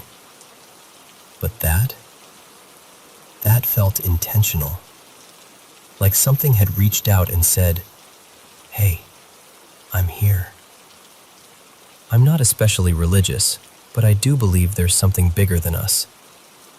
And that night, I was scared enough that I prayed out loud, right there in the dark, asking for protection for my family. And then I did something I never thought I'd do. I spoke to the air like I was talking to a person. I told whatever it was to leave. Not politely either, more like, "Get out of my house. You are not welcome here." And after a while, the adrenaline faded, and we eventually fell asleep, mostly from exhaustion, I think. And here's the strange part. No more animals tracking things. No more crashing sounds. No more anything. Like the house decided it had said what it wanted to say, and then it went quiet. It's been over a decade since then, and I still don't know what to do with it. Maybe the door really was a settling frame and gusty weather. Fine. I can live with that explanation. But the marks on Marcus's back? I've gone over every possible scenario in my head, every rational explanation, every maybe he bumped into something, every maybe it happened earlier and we didn't notice. And nothing fits. Not with the shirt untouched, not with the timing, not with the way he came running in like he'd been attacked. So I don't know. I really don't. Was it a freak accident? Something we'll never be able to prove? Or was it something else? And why would something do one big, terrifying thing and then go completely silent? I still wonder about that, more than I want to admit.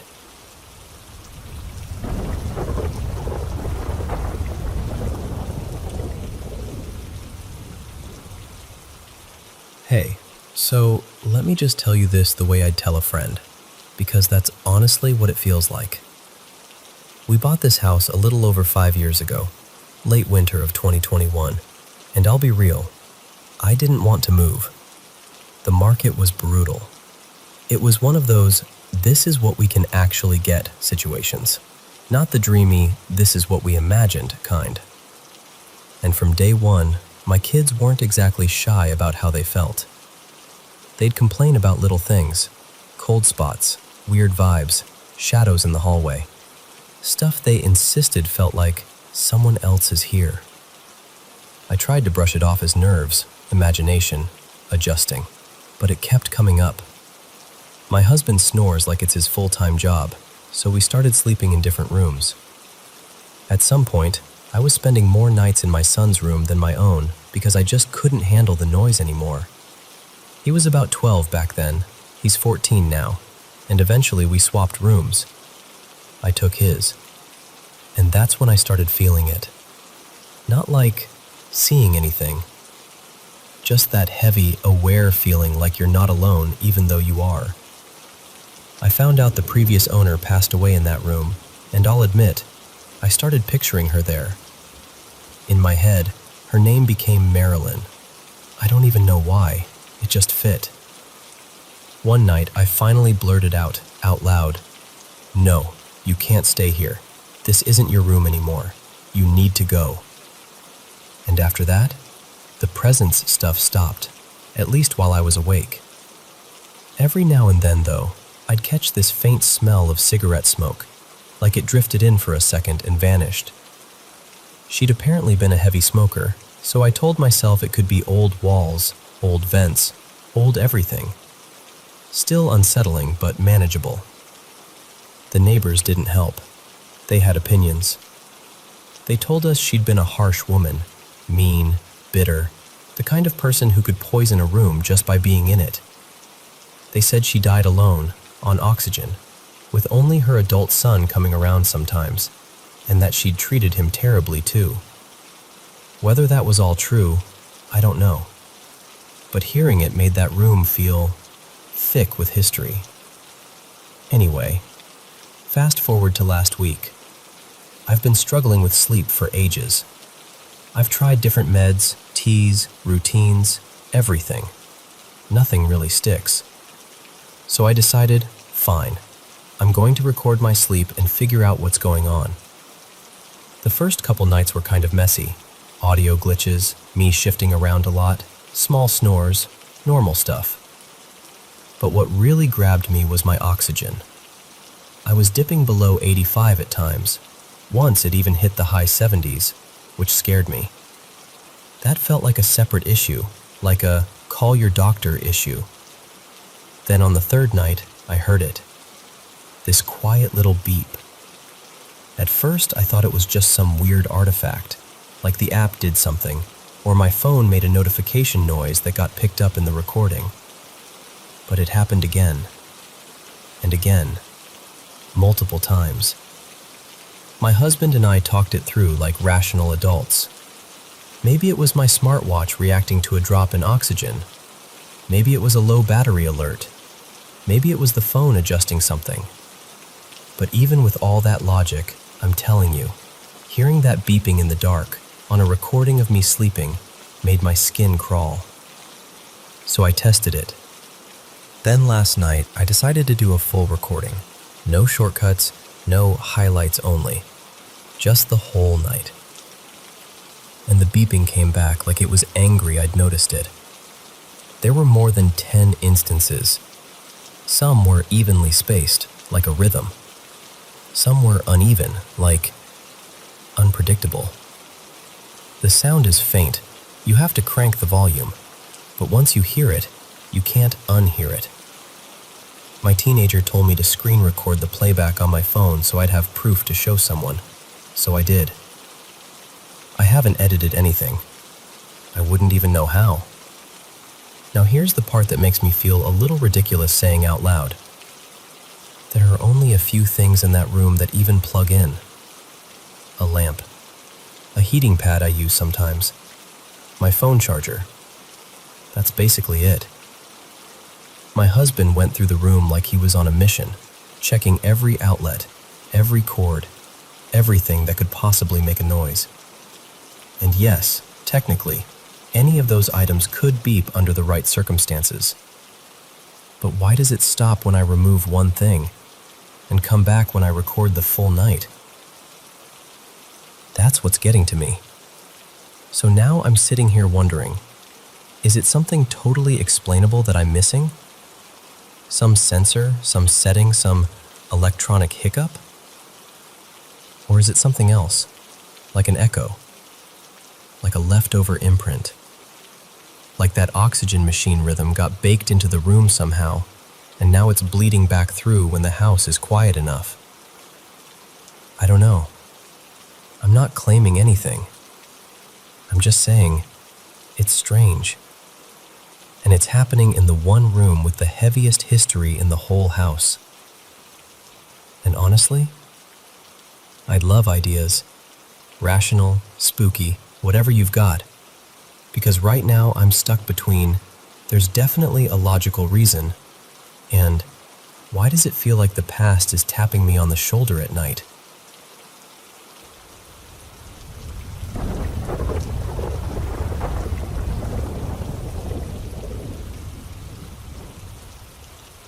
So here's something I don't tell just anyone, because it sounds like the kind of story you'd swear someone made up for attention.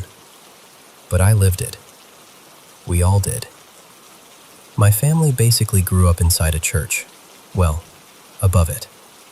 My parents met there, got married young, and when they were broke and had nowhere solid to go, the church offered them the caretaker job and the little living space upstairs. It wasn't some cozy parsonage either. It was this cramped one-bedroom tucked over the sanctuary, like the building was wearing an apartment as a hat. If you walked in from the street, you'd go through the main doors, pass down the center aisle, and all the way toward the back. There was a plain door back there that led to a narrow staircase. Up those steps was our whole world.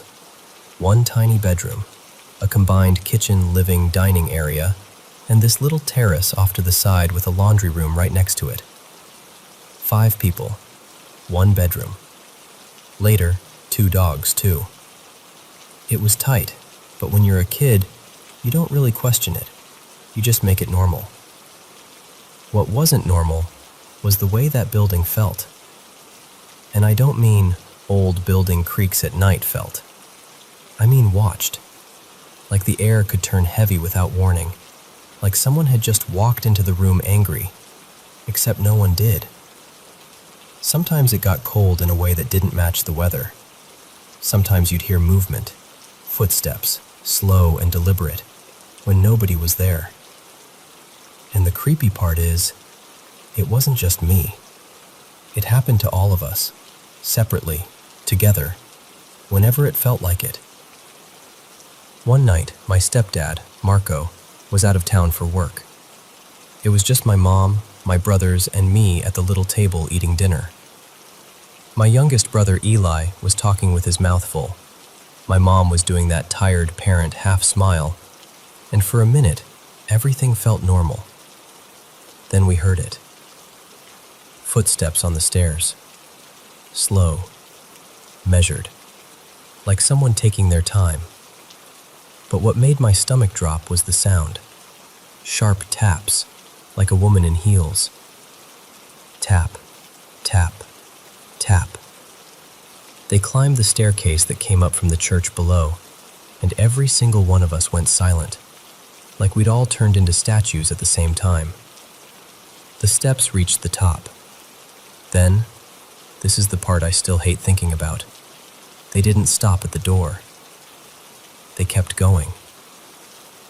We heard the footsteps move through our living area, passing behind us like whoever it was just walking through like they belonged there. And then they continued toward the bedroom.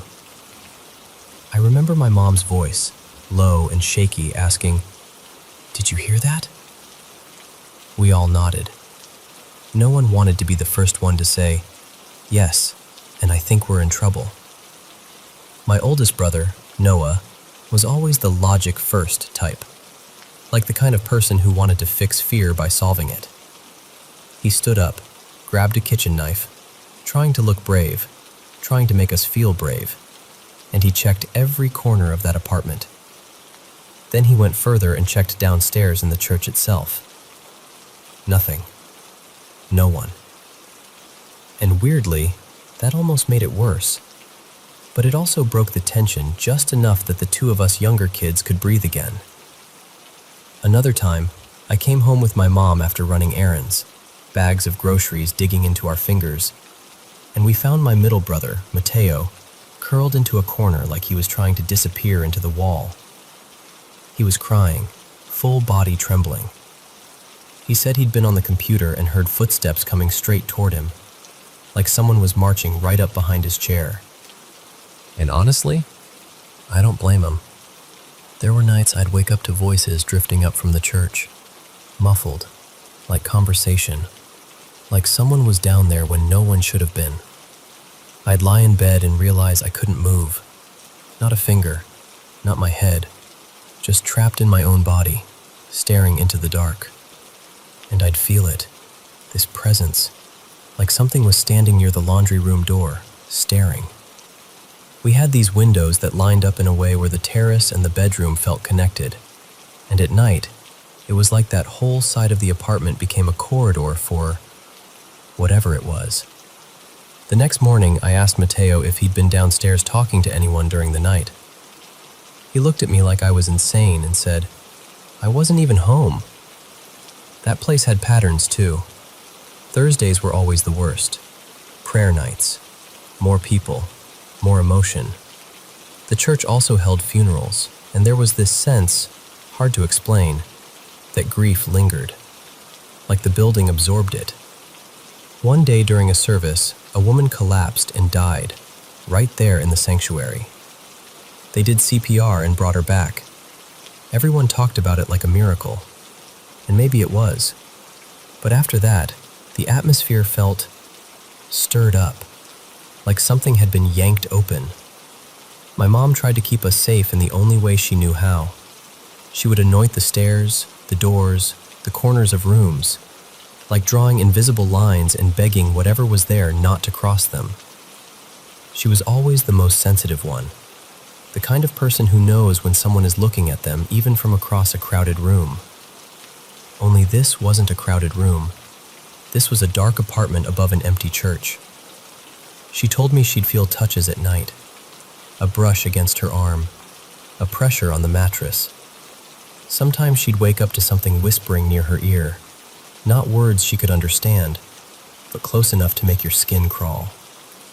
There was one night I'll never forget because I wasn't even there at first.